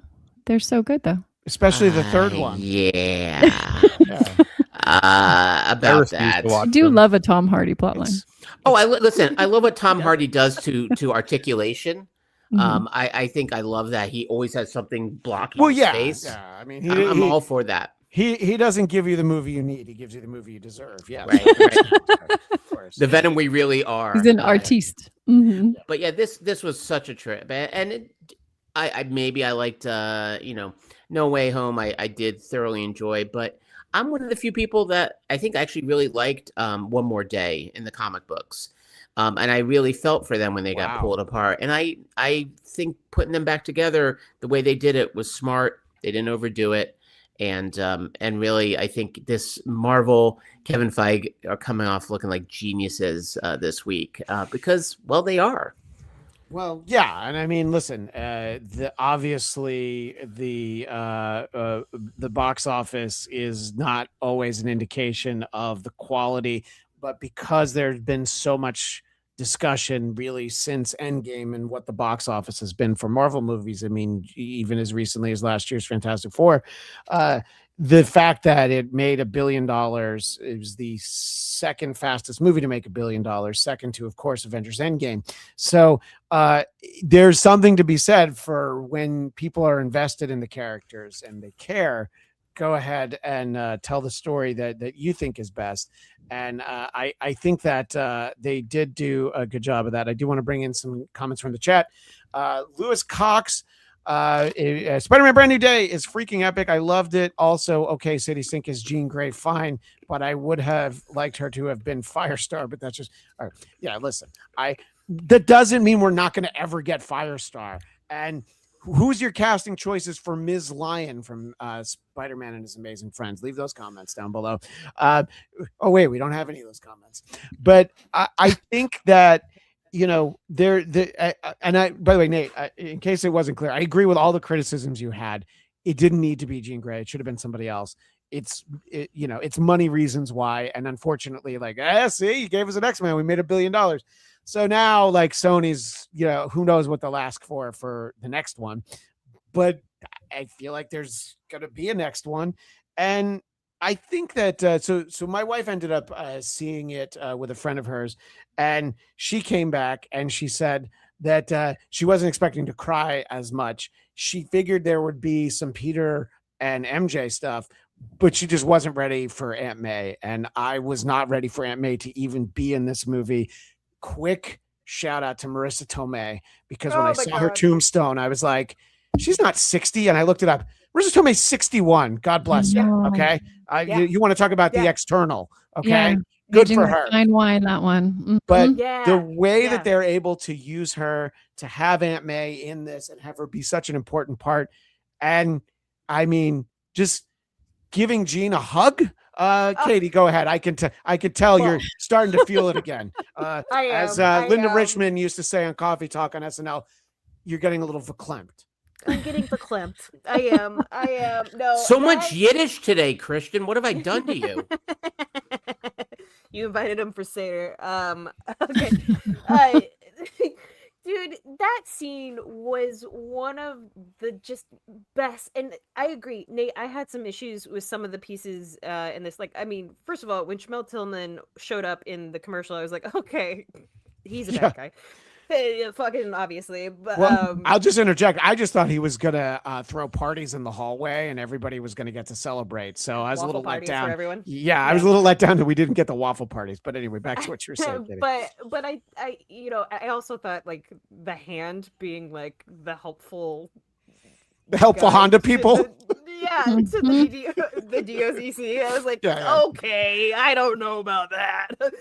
But all that aside, when it came to that Aunt May moment with Sadie Sink, oh my God, I was like, this is exactly what this version of Jean Grey, this version of this character being introduced to this character really needed. It was just someone who did not turn her away and treated her the way that we've seen Peter be treated by Aunt May throughout these movies, throughout this whole journey, and how having that is such an asset to Peter. And then we get that beautiful line from the Hulk of why would you want to suppress something that might need to express itself? Yeah. I mean, these pure themes, these big tentpole moments weren't necessarily the big fights, which, first of all, that fucking fight scene in the jail where he flips up, that was so cool. And how much practical effects that they did in this movie was fucking amazing. But all of that aside, the true heart pieces, I feel like they really played those moments really well. And that's what made this movie so much better for me. And that Aunt May moment, iconic and made me just weep. Oh, And by the way, you can tell Aunt May doesn't know Jean, but she's like, I can tell she needs a hug. And I would have to say, Katie, Aunt May would give you a hug if she would be able to tell if you needed it. Please, You wouldn't even say, Melissa can I have a Tomei. hug? She would know. She would know. Nate, there will be no hugging on this show. But I wanted to get your Dang thoughts on the importance of Aunt May as a character.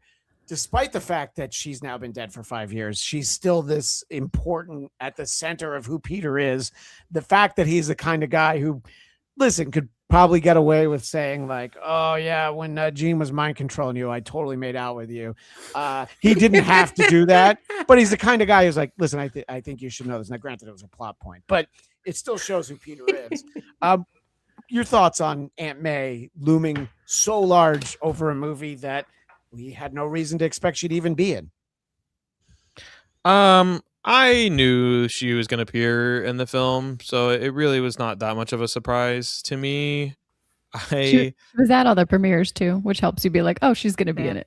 I just figured, like, even if she died in the last one, like, there's going to be some type of like she is, in this series, the Uncle Ben and the Aunt May, right? Like, she fills both roles. So you, especially doing like a one that's more focused on his internal struggle, like she's going to appear at some point.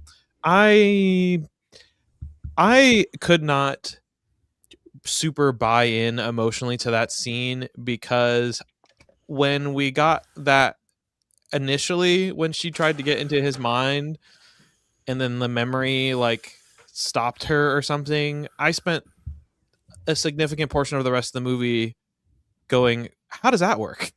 Yeah.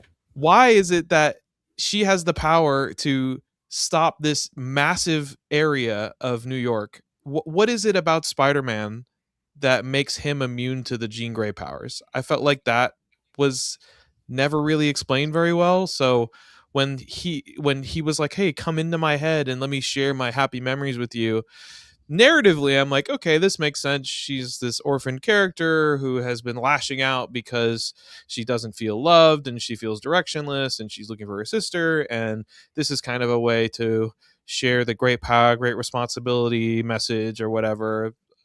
I don't know. I feel like it made sense for the plot. I am kind of surprised to hear how emotional it made a lot of people. Maybe I'm just dead inside. But It's possible. I just when that happened, I was just thinking like, oh, okay, so you can get into his head. You just have to be invited. Spider-Man has never been a major like telepath. Like the mind stuff has always been a weakness for him in the comics historically. Like I just couldn't stop thinking about that part as when they brought it back up again, and I couldn't really like buy into the emotional part of that connection happening. And again, as I said, like the whole third act of the movie after the hand fight scene and Peter has his like revelation stuff, most of the stuff after that, it just felt like we had hit the peak already. Sure. And everything else it just really felt like, hey, get ready for what's coming next. Get ready for X-Men, and Peter's going to be inexplicably tied to X-Men and have this bond with Jean Grey. And I don't know, it kind of took me out of that moment. Well, I once heard a song that Spider-Man can do whatever a spider can, and I've never seen anyone mind control a spider. So perhaps they were just taking that song literally. But yeah, it's true. It's not something that we've seen from him. And look, maybe it's only because of this mutation, this other thing that's looming over him.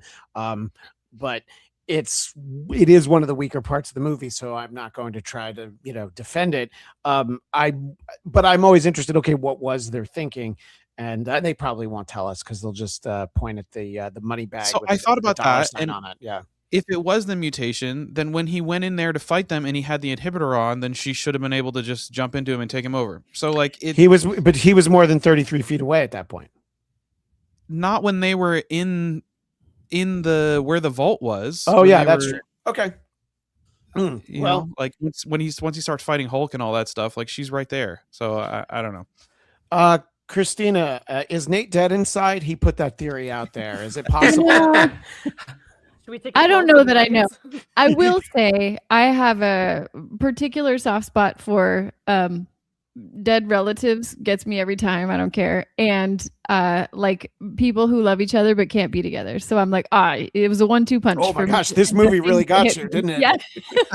Yeah, if that stuff doesn't resonate with you, it wouldn't hit you the way that it hit me. But no, I thought they did. I sort of, you had to like suspend disbelief for some periods of this stuff. Otherwise you pick it apart to death. But I sort of anticipated that him not, or her not being able to jump into his brain was more of a reaction. Like his spidey, she tried to jump in, his spidey senses kicked in, he got very protective, and just, it was like nobody was expecting what happened. It wasn't like he like outmaneuvered her. It was just sort of like, wait, what's going on? And that sort of jolted things.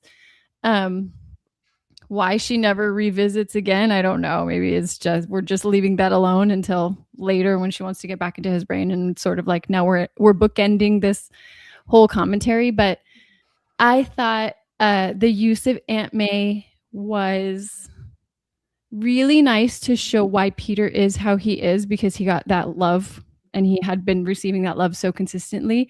I thought it was really, we were jumping to a lot of conclusions as to why that would just immediately snap Jean out of it after she had been doing everything she was doing, making all these decisions, chasing her sister down for an extended period of time. And it just took one, like, I believe in you, to undo all that. That felt a little tacky.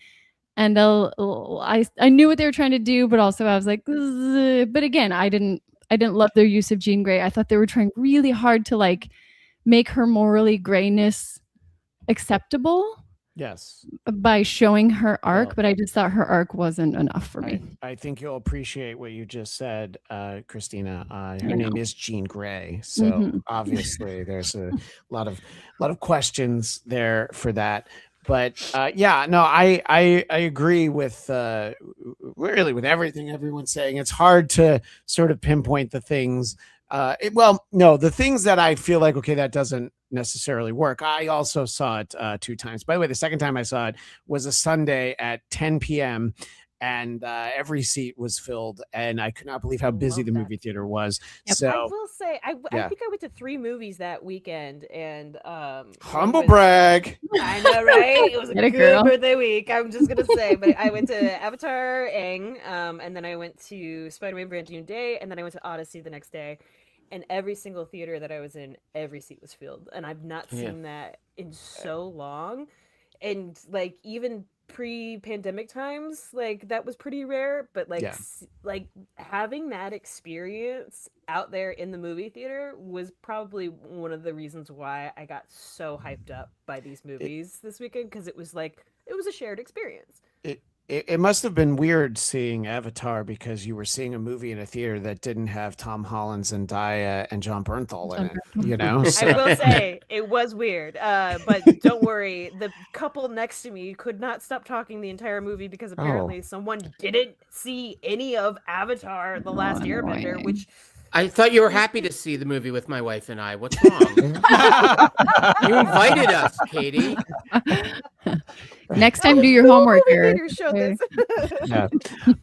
Eric, I want to get your thoughts on Aunt May. I know that despite your rugged Marlboro man-like exterior, that you are an old softie. Talk about Aunt May being the emotional center for Peter. Right. Well, I mean, we're talking about our feels, right? So mine include anytime someone's animal DNA starts to overtake their human DNA, and then anyone from the movie Untamed Heart, which Marissa Tomei was. So Ayo. yes, Good pull. Marissa Tomei. It was, I think, a smart use of her. It's a good. You're making very good points. Like, yeah, she's kind of messing with, Jean's messing with a whole lot of Manhattan.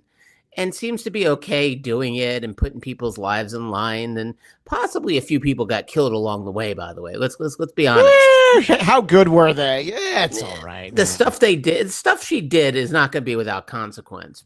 So you're right. It's like, well, we're kind of forgiving in the way, like, help me take my mask off, Luke, and then he takes it off, and he's just an old, wrinkly man there, and you're kind of like, oh yeah, you killed a lot of children, but like a lot of children. But yes. you're cool. Yeah, I mean, you seem nice. But you had a head wound. I guess it's all okay. Continue, please. I just, our Oh, audio audience doesn't know anyone's laughing. So, And the star of the Pump Up the Volume, of course. Mhm.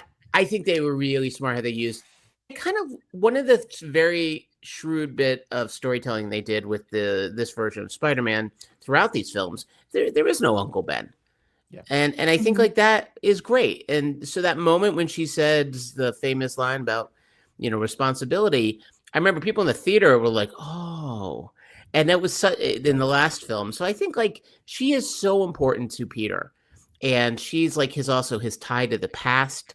He's reuniting with his past. So I found like it made a lot of sense to include her. And it hit. And yeah, one hug solving all these problems. I don't know, Nate, if you're dead inside, I don't live far from you. I'll come over anytime, whether you're awake or not.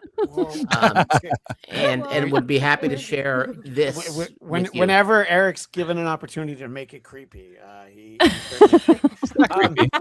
not creepy, loving. Taking a step back. I think the key to Peter is sort of one of the things that we see for some of the most beloved / as we view them, good characters, and that's their upbringing. He has Aunt May, Superman has the Kents, Batman, he had Michael Caine raising him, and that's never going to end well. I'm sure there's better examples for when that does and doesn't work. All of the X-Men being either orphans or kicked out of their homes, So I think the reinforcement of the actual love that he got at home from Aunt May and, in the comic book version, Uncle Ben. And by the way, I saw this in the chat. Casey Cat 7500. Okay, you've all convinced me. I'll go see it. Listen, I mentioned that it's like all the spoilers and everything. So, and there are those people who are like, they don't care about the spoilers. They want to hear about it. There are people who are like, no, tell me what the spoilers. Like, just go see the movie. It's all right. You'll get the opportunity. It was almost like I didn't get anything technically spoiled for me, but it was also kind of like there was a lot of assumption that like turned out to be true, like who certain characters were and whatnot. But it didn't matter because the way it was shot, the way it was filmed, the actors. I mean, that scene between Zendaya and Tom Holland in Barenthal's little submarine or whatever. They took their sweet time with that. Yeah. And like that's something that, X-Men 97 could definitely learn from. But boy, I mean, you wouldn't have that conversation. I mean, when she had like that, it's the perfect midpoint as far as I remember of when she discovers the letter. And oh, what a gorgeous scene of really phenomenal actors in their best years of acting right before they got married, I guess, and right after coming off of the Odyssey. Yeah, it was a treat for a Marvel movie that we don't really get in other Marvel movies.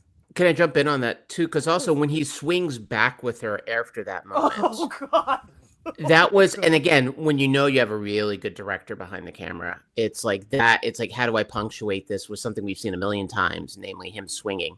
And there it is. It was filmed in a way we've never seen before, and it really hit. And it was like, again, the idea of taking time, but that notion of like you have an emotional high point or low point, and then letting us feel it afterwards, so seeing the impact of it. So yeah, that whole sequence was it really was beautifully done. Just juxtaposing that the first when he's like he finally has her and he's swinging to like get her to safety and then taking her home. Oh. Yeah, well, because the first time that's Jean, right? The first time that he's swinging with her, so we actually get the real reaction. And yes, to have even though it's the matter of fact, he knows it, we know it. For her to actually say matter of factly, "I don't love you. I don't even know you." Yeah. So it's just like, oh, dude, we knew it, but why do you got to go there, Zendaya?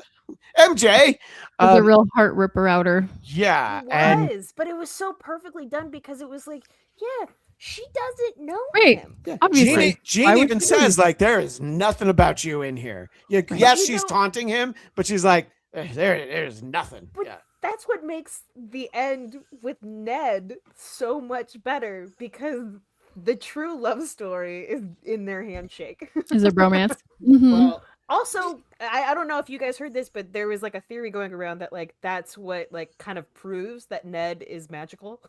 Well, is there's a thought that he cast some counter spell. Oh, because right, remember right. he was able to do magic in Yeah. Knowing Home, which we don't need to get too bogged down in that. My thinking from that was this is Peter's best friend, and they've known each other for years. Obviously, MJ is the love of his life, but I mean, this is the 5-year break between movies. So that was not even 5 years before that.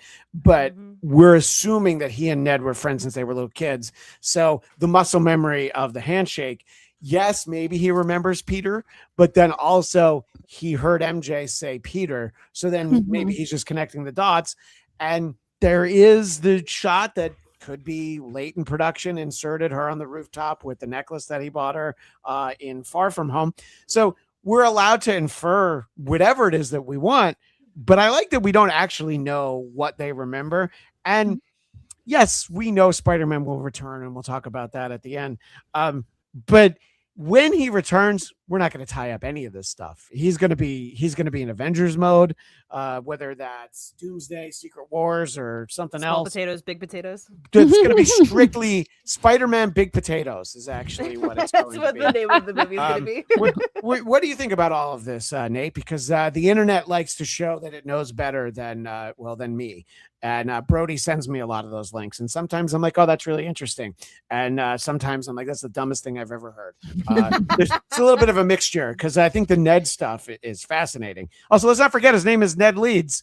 What do you think the odds are he ever becomes a hobgoblin, Nate? Never zero. That's right. Yeah, never zero. Okay.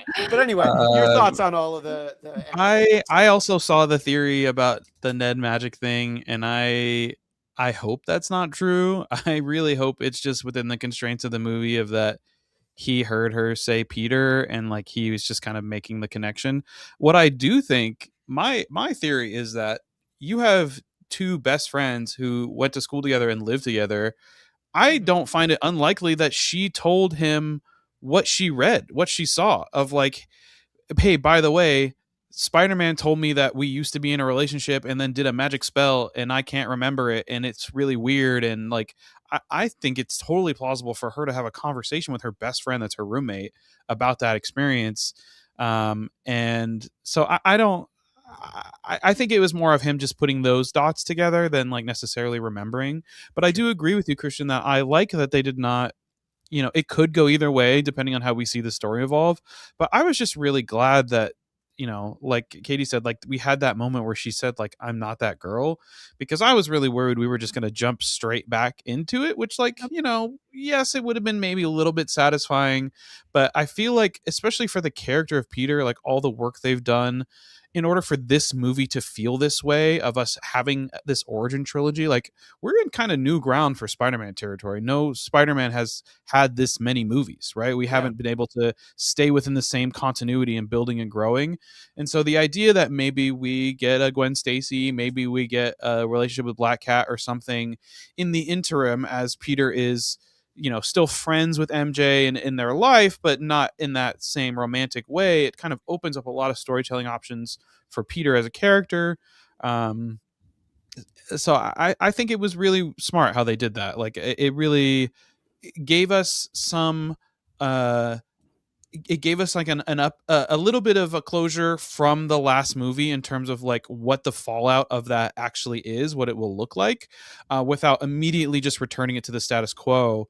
And allowing it to have the characters progress. Like I think it's very important for Peter's character that he had this experience of like not only being like, okay, I will give all of this up to save the world, but then also having to deal with the consequences of that directly, of like then trying to be like, hey, I still love you, like I'm sorry all this happened, and her be like, I'm not that person, and him having to then as an adult be like, okay, I want to be friends with you. Like my favorite scene in the movie is when the three of them are just sitting around shooting the shit and like playing with the Legos and stuff. Like that felt so great, and that's something we get as a payoff from those three previous movies, as well as like the internal showing the passage of time in the start of the movie. But their chemistry is so great, and like that is like that's three characters that are like three-dimensional, interacting with each other, and like that felt really good. So I think they did a good job in the end of like leaving it open-ended enough that we can speculate, but also there are enough, the movie does the work in those regards, of the character moments for like why things are left off the way that they are. Yeah, no, I agree, and especially the fact that she doesn't do kind of an about face and bring it back to being the MJ that he knew. Christina, are you glad that it wasn't sort of the instantaneous whiplash transformation? And I know you like my current references of Stefan Urkel back into Steve Urkel. Are you glad that we didn't That get one that? I get. No, that one. That's the reference. I'm trying to young it up a little bit Freshen it up. for your demographic. But yeah, please. Yeah, so I realized on the second watch, which everybody who pays attention was probably like, yeah, obviously. I realized on the second watch that when he is like, he picks up MJ and he's swinging with her to head over to Frank's area, that she wasn't scared, which like is an indication that it's because she wasn't her. I wasn't even paying attention to that until he took her home and she was scared again. And I was like, oh yeah, that was my marker, and I just didn't get a beat on it. And in that whole scene where they're on the rooftop and she's putting it all together, and I found myself being like, oh, okay, it's gonna happen. Like, we're waiting so long, it's gonna happen. And then when the character's like, ugh, MJ would barf, I was like, oh no, that's fair. Like, you're right. Like, that shouldn't happen that way. And I like had let myself sort of buy into the love story thing, but I really like that it was like, no, that doesn't make sense. That's not real life.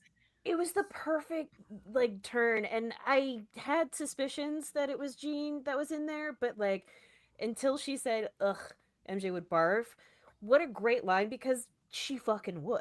Right. I know. I was hate like, that. And that was such a true moment to give honor to each of the characters and how they've been played. Like, Zendaya's played MJ unlike anyone I've seen play MJ, and I love it because it seems more befitting of the character and the circumstances. Mm-hmm. Yeah, no, go ahead. Sorry, go ahead, Christina. No, I loved that they didn't make it clean. They didn't make it easy. The awkwardness of him taking her home afterwards was just like fucking spot on. After you've had your heart ripped out, it's like, oh, well, you still have to be a decent human being. Like, what's he going to do? And the intention with which they use the music, because in that scene where she's like, I don't even know you, it was just scratch. There's no music. There's no sound design. There's no nothing. So we can all just sit in the discomfort of what happened and feel it all together. And I was like, oh no, dude, those were all great intentional choices. And I felt everything that they wanted me to feel. And that's part of Nate. Like, that's part of, I just felt like it was like sort of ripping your heart out throughout the thing. And I think that was their intention the whole time. Yeah, no, definitely. Erica, I'll go to you in a moment, but a couple of people in the chat wondering, sort of there is this opportunity now that he's not with MJ. Do we think we'll get Gwen or Felicia Hardy, the Black Cat, and Lewis Cox? Okay. Hopes we get Black we're Cat, definitely Felicia. Getting, yeah. And he would also like a Ghost Spider Gwen Stacy. Just give us original recipe Gwen Stacy first. Let's building blocks, one step at a time.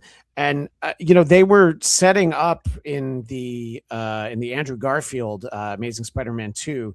Felicity Jones was basically playing Felicia Hardy as the assistant / secretary to Norman Osborn, but she was very clearly Black Cat. So somewhere there's probably a Black Cat solo movie, which, Eric, I know disappointment that they never actually made it, and instead we got to spend Valentine's Day watching Madam Web. But so I would welcome these other characters. I think that that was the nice thing about the Andrew Garfield movies, was we had MJ in the Tobey Maguire movies, so let's go ahead and have Gwen. So yeah, I mean, there's there's certainly room for some of these other characters, but about the characters at hand, Erica, any of your thoughts about the dynamic of Peter, Ned, and MJ? Mm-hmm. When I saw the trailer and Ned had like the murder board, I'm like, okay, Hobgoblin. It's Hobgoblin time, right? That would explain maybe how he would get there. And then at the end of this, I'm like, I can't imagine a universe in which he becomes a Hobgoblin, because it would be the most heel of heel turns in the history of everything. Like, he is so beloved at this point. He plays the character so well. I mean, he even threw out the first pitch for the Mets, which is, means he's gone through pain of being at a Mets game. They should have sent him out to the bullpen to warm up for the yes, but yes, I know what you're saying. Yeah. So and you guys are bringing up, the chemistry between these actors. They've been playing these roles a while. What Tom Holland has done. I mean, I'm thinking back to like the first time we meet Spider-Man is we meet Peter Parker. Yeah. And you meet him in one scene, and it's just the two of them in a little bedroom, and it immediately made us fall in love with that guy. I mean, like, what a coup that was. And I remember Tom Holland in, I think it was called the Impossible, the one about the tsunami it was in Thailand. So he's a wonderful actor. Before he's even Peter Parker, but that one scene and then his great moment in the big fight scenes in Civil War really set up the character beautifully. And so we've watched him, like, now you're right, 10 years. It's like Harry Potter, basically, how those young actors became such gifted. Well, I mean, I guess they started as gifted actors, but matured into true, next level talent. And that's what we've seen here with Tom Holland. I mean, he started off great. He's gotten deeper and better, and he's played everything at this point. Yeah. I do think at some point him and MJ are back together. I think you have that possibility of like a Batman Returns like sequel at some point with a love triangle with him and the Black Cat, or one of the other nefarious characters from the Madam Web side of the universe. But in the end of it all, like, we're going to come back for them. I mean, that's why this movie made more money, is because we've now spent 10 years with Tom Holland and Zendaya and Ned. And I think that's the payoff here, really, more so than, oh, thank God, more Spider-Man. It's like, no, thank God, more of the three of them. And that's what's bringing everyone out. That's what's making even a casual comic book fan or a non-fan still want to see these films. No, I definitely agree. Go ahead, Christina. That and Frank Castle, really. Well, that's so funny because that's literally Christina. Are you peeking? Are you part. peeking at my notes? Because I'm that's sorry. literally the next I am thing a that I wanted to telepath. get into. We mentioned it earlier, and I feel like we have to basically wind down this leg of the conversation about Spider-Man Brand New Day. As I said, don't worry, there'll be more. But we have to talk about Frank. And I thought that this was the best that Frank has ever been on screen. I thought this was the best that John Bernthal as Frank had ever been. I think that the key was they already know each other. They have a backstory. We did not need a Punisher Spider-Man meet cute. They met cute some other time. It's great. We didn't need any of it.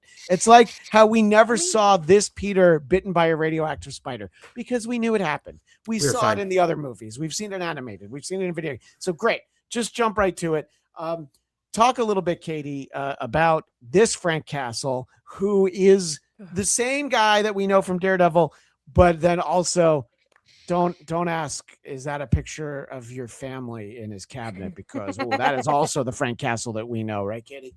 Oh boy, is it. And the Frank Castle that Sadie Sink gets to know, which I fucking love that delivery he gives of just like, this guy has issues. It's like, yeah, we know. Oh boy, does he. Yeah. But it like, what a great way to drop a character that we all kind of know inherently, but like, this was Bernthal's best version of the Punisher. I will say that, like, Punisher season 1 was great. Punisher season 2 was really phenomenal.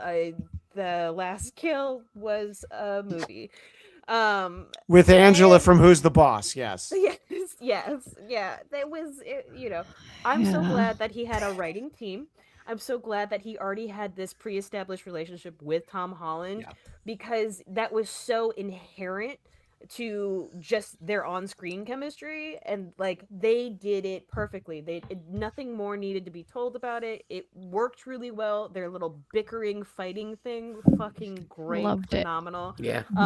Him being the only person that he actually shows emotions to, like he like cries when he wakes up, when he tells him that like, yeah, I don't want to fight the Hulk because I'm just a dude that's good at guns, and this guy does not get pierced by weapons. Yeah, no, I did like that, and the back and forth, probably the best character stuff in the movie is the second time when Peter says, I can't believe I saw you cry. No, I didn't cry. Eric, I know you need to go, so I'm going to let you weigh in on Frank, and then I'll talk to Nate and Christina. But please, I want you to weigh in on this before you have to run off to the Burbank Film Festival, where I hear there's going to be an amazing Q&A with my neighbor, Clint Howard, to talk about the OG, the only Ice Cream Man film that matters, not the one that was released this year that no one should ever see. Not to mention, one of our screen mates is also in I believe, Katie, a sold out show. Yeah, sold out. Cool. But there are standby tickets for those who are desperate and didn't buy tickets like I told them to, Christian. Yeah. All right, I'll stand by. You're right. I should. Friday night over at the Burbank AMC 16. But that all being said, I think they realized what they realized with the Hulk. Like a Hulk by himself, it's kind of tough to make a whole movie around, even though they did a wonderful TV show. But the TV show had so many other things going on for it, so it wasn't only a Hulk show. Yeah, I mean, he did fight a bear, so. Yeah, right. And Andre the Giant, I think, at some point. I think so, yeah. Or was that $6 Million Man?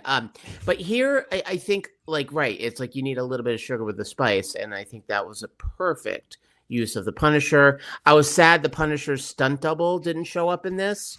If you remember, he had that great role in One Last Kill. Yes. I was really sad by that, but I think it reminds us John Bernthal could be a charming MFer when given that chance. And even the Punisher can have a certain amount of very dark charm. And I think this movie spoke to his strength. And it also made us really want to see more of him, to see him team with others in the way that this is the thing. I think that is also the future for Marvel, is less about the event movies featuring 75 different actors. Right. Get more into the team ups, which is something I know a lot of us who read the comics would always love. So, if we get more Punisher back, more Hulk back with Spider-Man, great, because it really is the interplay between them. And Tom Holland has shown time and again what a great dance partner he is on screen with all sorts of actors. So I'm here for it. But thank you guys. I will see one of you at least tomorrow at their sold out screening. And always a pleasure seeing the rest of you as well. I'm gonna try to make it to both, but I can't say no to Clint Howard. So some would say the most talented member of the Howard family, and including Mo Howard, including. Thank you, Eric Connor. And I do want to continue talking about Frank. Daniel Drew does have this point for one of the most amazing moments. One of the great little mini performances within the performance is after Frank makes the shot and realizes that, I didn't get the person that I wanted to. I shot Peter. That is some Spidey senses. Right, exactly. He did the most Spider-Man thing ever. So Nate, I don't know for sure, your affinity for the Punisher character. For me, it's rooted in, I was 9 in 1985 when the first Punisher miniseries came out. And, so we're talking like the height of, the most amazing blockbuster action movies ever made in human history. So I was like, oh my God, I love this guy. He just shoots everybody. But then you scratch beneath the surface, you're like, oh, wow, this guy's story is so sad, the pain inside of him. And we get to see the different sides of him. He's never been this funny before. I hope that this isn't like with Thor and Hulk, that all of a sudden they became funny after Ragnarok. But what did you think of Frank in this film, Nate? I was really apprehensive coming off of One Last Kill, but I do think with a strong script and good direction, it is a good depiction of Punisher. I'm conflicted because like I do want more Spider-Man stuff in Spider-Man and not just like, hey, remember this guy? Hey, don't you like this guy? But I'm conflicted because Spider-Man and Punisher teaming up does make sense within like the Spider-Man world, especially for like a more grounded story. I think he definitely benefited, as I said, from the direction. Like the action sequences were so great that it really helped to show like what Bernthal can do in the role when it's, you know, really being treated with care, and the action pieces are like well thought out. My favorite moment was the part, you know, in the sub when he's talking about like, you know, you don't want to be like me. This is a punishment, basically, kind of a thing. Like that is kind of more the direction I want them to take the character rather than kind of what we've seen him express more recently. So, you know, I'm cautiously optimistic about seeing Bernthal's Punisher more. I don't know if it's quite wiped away the stain of One Last Kill for me. But I do think like the chemistry between Tom and him is like, it is palpable. Like you could tell on screen that they have worked together and that they were able to like read each other and respond to each other really well. The ending again, like I'm conflicted because we're getting this callback to the first appearance of Punisher, right? When he's got Spider-Man in his scope, and like all this stuff like kind of makes sense. And it was a cool way to connect that to the story and the characters that they've developed. But also I just don't see, it's just very conflicting to have Frank be like, oh man, like I'm sorry that I shot you. Like Frank should have been like, you got in the way. All of those people were being held. You couldn't see the scope of the damage because you were so close to it, and I did what needed to be done to stop it. Like I don't think that Frank is a character that would go, damn, I shot Spider-Man, that was a mistake, I shouldn't have done that. I think Frank is a character that is like, well, the problem was solved, you know, not the way that I intended to solve it, but I did something and then now the problem went away. So I think there's a little bit of whiplash. Like I do agree with you, Christian, of like some of the early scenes of him being funny where like it's Peter being funny and Frank is the straight man, and so that playoff is funny. But then at the end of like the crying thing and then him doing the grunts as Spider-Man in the window, like when I first saw it I was like, oh, that's funny, and then thinking about it later I was like, ah. So I think there's a little bit of inconsistency with the character. You know, maybe that's just because it's a Spider-Man movie, so it's a little bit more directed towards kids or something, and there has to be like a good moral. But I think if I had written it, I would have had the ending be a little bit more of him, you know, because like you almost walk away from the movie thinking like, wow, like Punisher's changed. He's going to start using non-lethal bullets and not like shooting every answer. But like that, I don't think that is the direction they're going to go in, nor does that really make sense for the character. But the line about not wanting to fight Hulk was very funny. Having him be mind controlled was cool. Like the like, oh, is that my gun thing on the wall was funny. Like there are a lot of good moments. I it's tough because I really like that second season of Punisher, the Netflix show. I think it's like really, really good and dark and heavy in the right ways. But man, this movie is so, and the suit looked great too, which is nice. I don't know. I feel very conflicted about it. Like I liked a lot of things. I have some criticisms, but I think overall it did serve the movie well. It helped add that grounded feel. Like the way he's introduced at the start, I thought was great. You know, him just shooting him off the truck was funny. But yeah, I do. With the Thor, I was just talking to something about this the other day of like with the Thor character, I feel like they went so far into making him like joke and comedic that you really lose a lot of the gravitas that is supposed to be of this like multi-thousand-year-old god, like who, you know, fought dragons and giants and stuff. Like, so I hope that they don't go too far in that direction. But as long as, you know, Destin is leading the ship and helping to direct that, I think they'll keep it in line. Yeah, no, absolutely. And our visual audience is seeing the first appearance of the Punisher from Amazing Spider-Man 129. He was initially featured in the pages of Spider-Man before he started showing up in Daredevil. So there's some great stories that go back to, I believe that's 1974 4, maybe even a little earlier. So they cover a lot of ground, just like John Bernthal and Tom Holland. People were mentioning it in the chat. They first worked together in 2015, filming a movie called Pilgrimage that I won't pretend that I've seen. Mm. But according to Daniel Drew, that John helped him film his audition for Spider-Man. I don't know if he like read lines with him or something. So the fact that they bring that chemistry from off screen onto the screen, I think goes a nice long way. And Christina, your thoughts on Frank Castle, everybody's funniest, million kill murderer. I loved his interactions with MJ, when she's just like, so you're gonna just let him go by himself. And then also when Peter's like, well, why would you have all that equipment? And she's like, bombs. Mhm. So I liked all of the Frank in this, but your thoughts, Christina?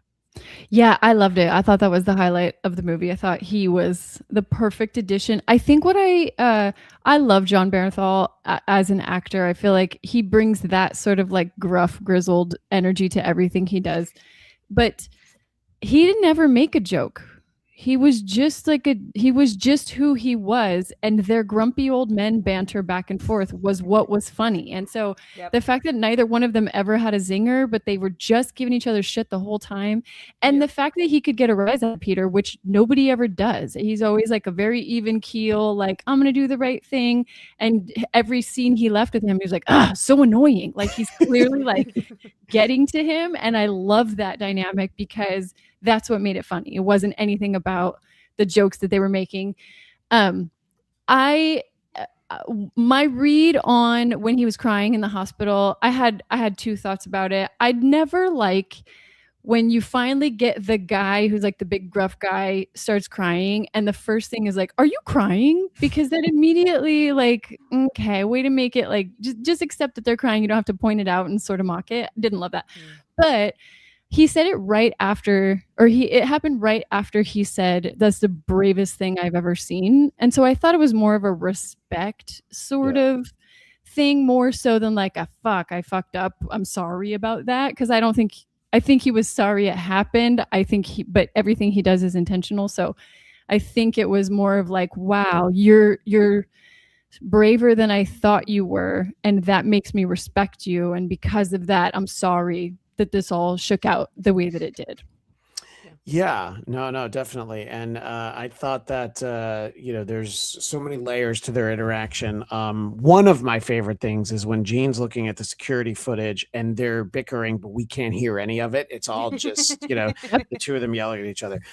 We've been talking about this movie for more than an hour. And as I mentioned, there'll be another conversation. I believe it'll be Sunday at 2 p.m. Eastern, 11 a.m. Pacific with some other friends. And that will be the last one. So, 3 is the max for talking about movies, but TV shows, it goes on and on and on. But I do want each of us to weigh in on that end credit scene, and then we'll say goodbye. The spider tracker showing Spidey somewhere in space and just letting us know that Spider-Man will return. Any thoughts, Katie? I mean, I thought we were gonna see what happened on Staten Island, but Battle World. Okay, is it not? Are we? I was kind of mad that I stayed through the credits. For that. Yeah. All right. Christina, did you stay the second time? We did, but only because we had people who hadn't seen it before. Yeah, I almost left the second time, and I'm like, no, I'm gonna see if I missed anything. Spoiler, I didn't miss anything. No. But anyway, sorry, Katie.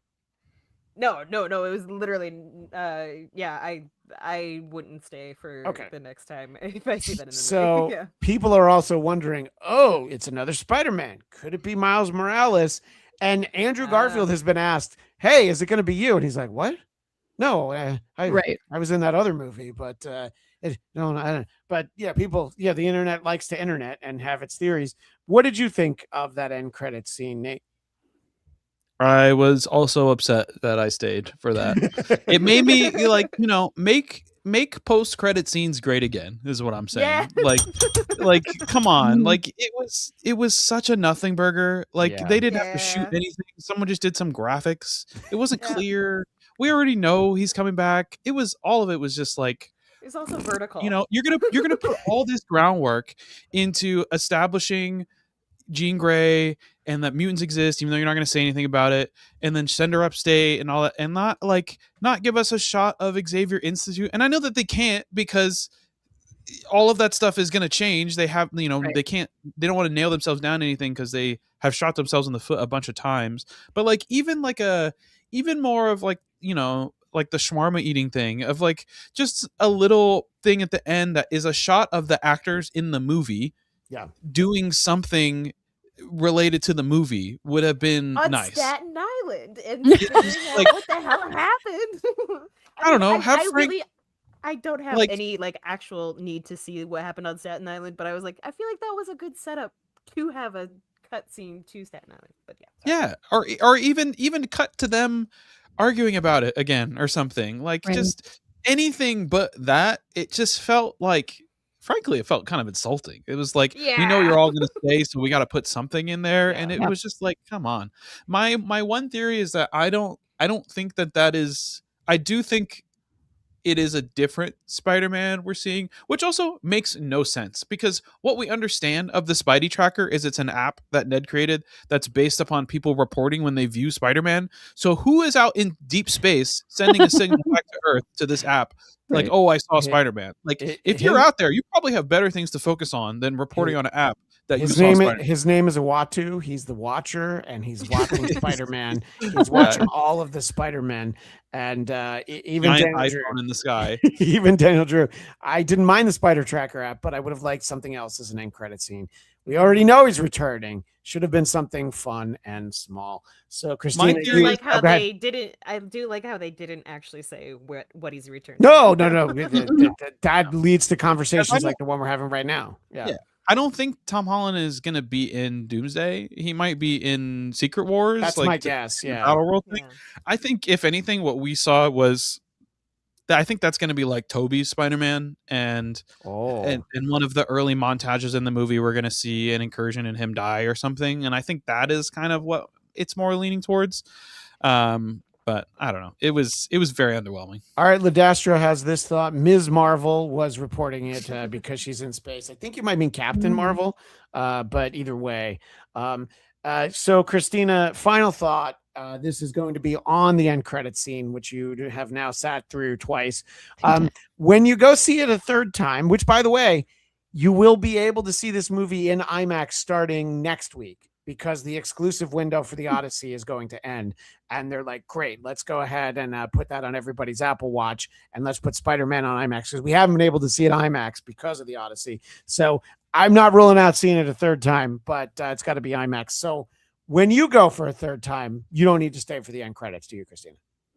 No, I think I can bypass it. Well, two things. So I heard that Rosario Dawson shot a scene where she explained away why nobody at the hospital knew his identity. Right. Because she protected his identity. She's like, yeah, we shot that whole scene to sort of help everybody understand how nobody knew who he was. I was like, oh, that would have been a great end credit scene. They just cut it, left it alone. But I don't know anything about the battle, whatever it is. When I saw the end credit scene and he leaves Earth and it's like the 3D discoloration thing, I just immediately thought Into the Spider-Verse, because so much of that movie has this like, I don't even know how to describe it, but like the graphics have that effect to them. And so I immediately was like, oh, Miles Morales, there's going to be some sort of something, but why he would need to leave Earth for that, I don't know. So your guess is as good as mine, but I was annoyed that I wasted the time. You know what? It'll probably be a team up with Rocket Raccoon, and that's what everybody wanted. Yes, it was at the hospital she worked at. Rosario Dawson has said that they shot it, and at least according to an interview or an article that I read, she said it. I didn't actually see video where she says it, but that would have made sense. But what doesn't make sense is that end credit scene, and I guess we'll be guessing, and we'll see in Doomsday if he does show up, if any Spider-Men show up in there. But yes, and the reason they didn't tell us when Spider-Man will return is because they don't want us to know, and they want us to talk about it. But talk about it, we've talked so much about Spider-Man Brand New Day, and I want to thank our all-star panel for being here for as long as they have. Eric Connor, of course, Count Eric Connor. Check out the Burbank Film Festival if you're in Southern California. Even if you're in Northern California, go ahead and drive a few hours. If you're in Arizona, drive from there too. Everybody else, just check out Sunday's episode of this show where we will be talking about Brand New Day for one more time. And then on Wednesday, the season finale of season 2 of X-Men 97. You will see the 4 of us and David Brody. So, stay for the 4 of us, and you will see that. We'll have some interesting things for after that, but that's what we've got there. Katie Hampton, thank you so much for being here all this time. Let everyone know where they can find you. You can always find me at ElSassyPants, ElSasssyPants on all the socials. And you can see me tomorrow night at the Burbank Film Festival in my film Zeba, which is nominated for Best Horror Thriller of the Burbank International Film Festival, which is wild. Yeah. It is wild, and if I could stuff the ballot box to vote for you, I would. But Eric has told me to stay away from it. Just a quick final thought on that: if the Claire, the night nurse scene with Rosario Dawson had been shot, that could have been the end credit scene and be like, hey, let's go back a few minutes. This is how that happened. But anyway, it didn't happen. Nate Miller, where would you like people to know you are online? You can find me everywhere at Dog Like Nate with 2 G's. I was doing some Twitch streaming, playing some Marvel superheroes, Magic the Gathering. So yeah, you can find me there also. And Christina, the WIsecracking Blonde, sometimes with an E, usually with an E, but every once in a while not. Oh, it is always with an E. Always with an E. Always with an E. Yes. You have been doing a great job, you and your husband Phil, putting together some of the footage from San Diego Comic-Con.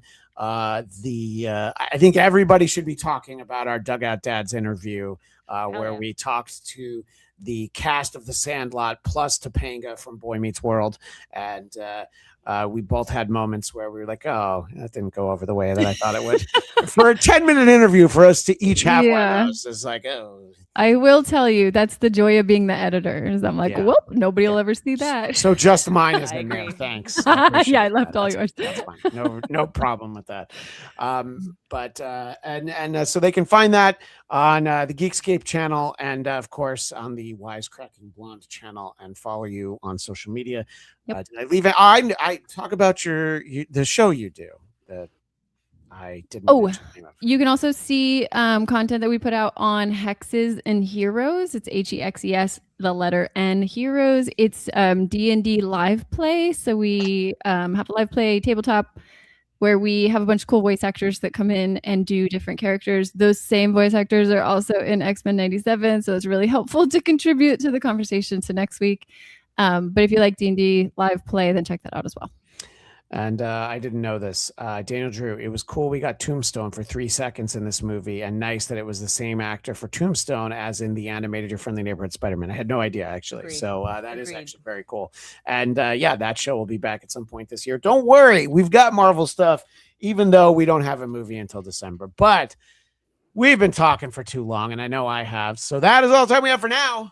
But as a great Stan Lee would say, Excelsior!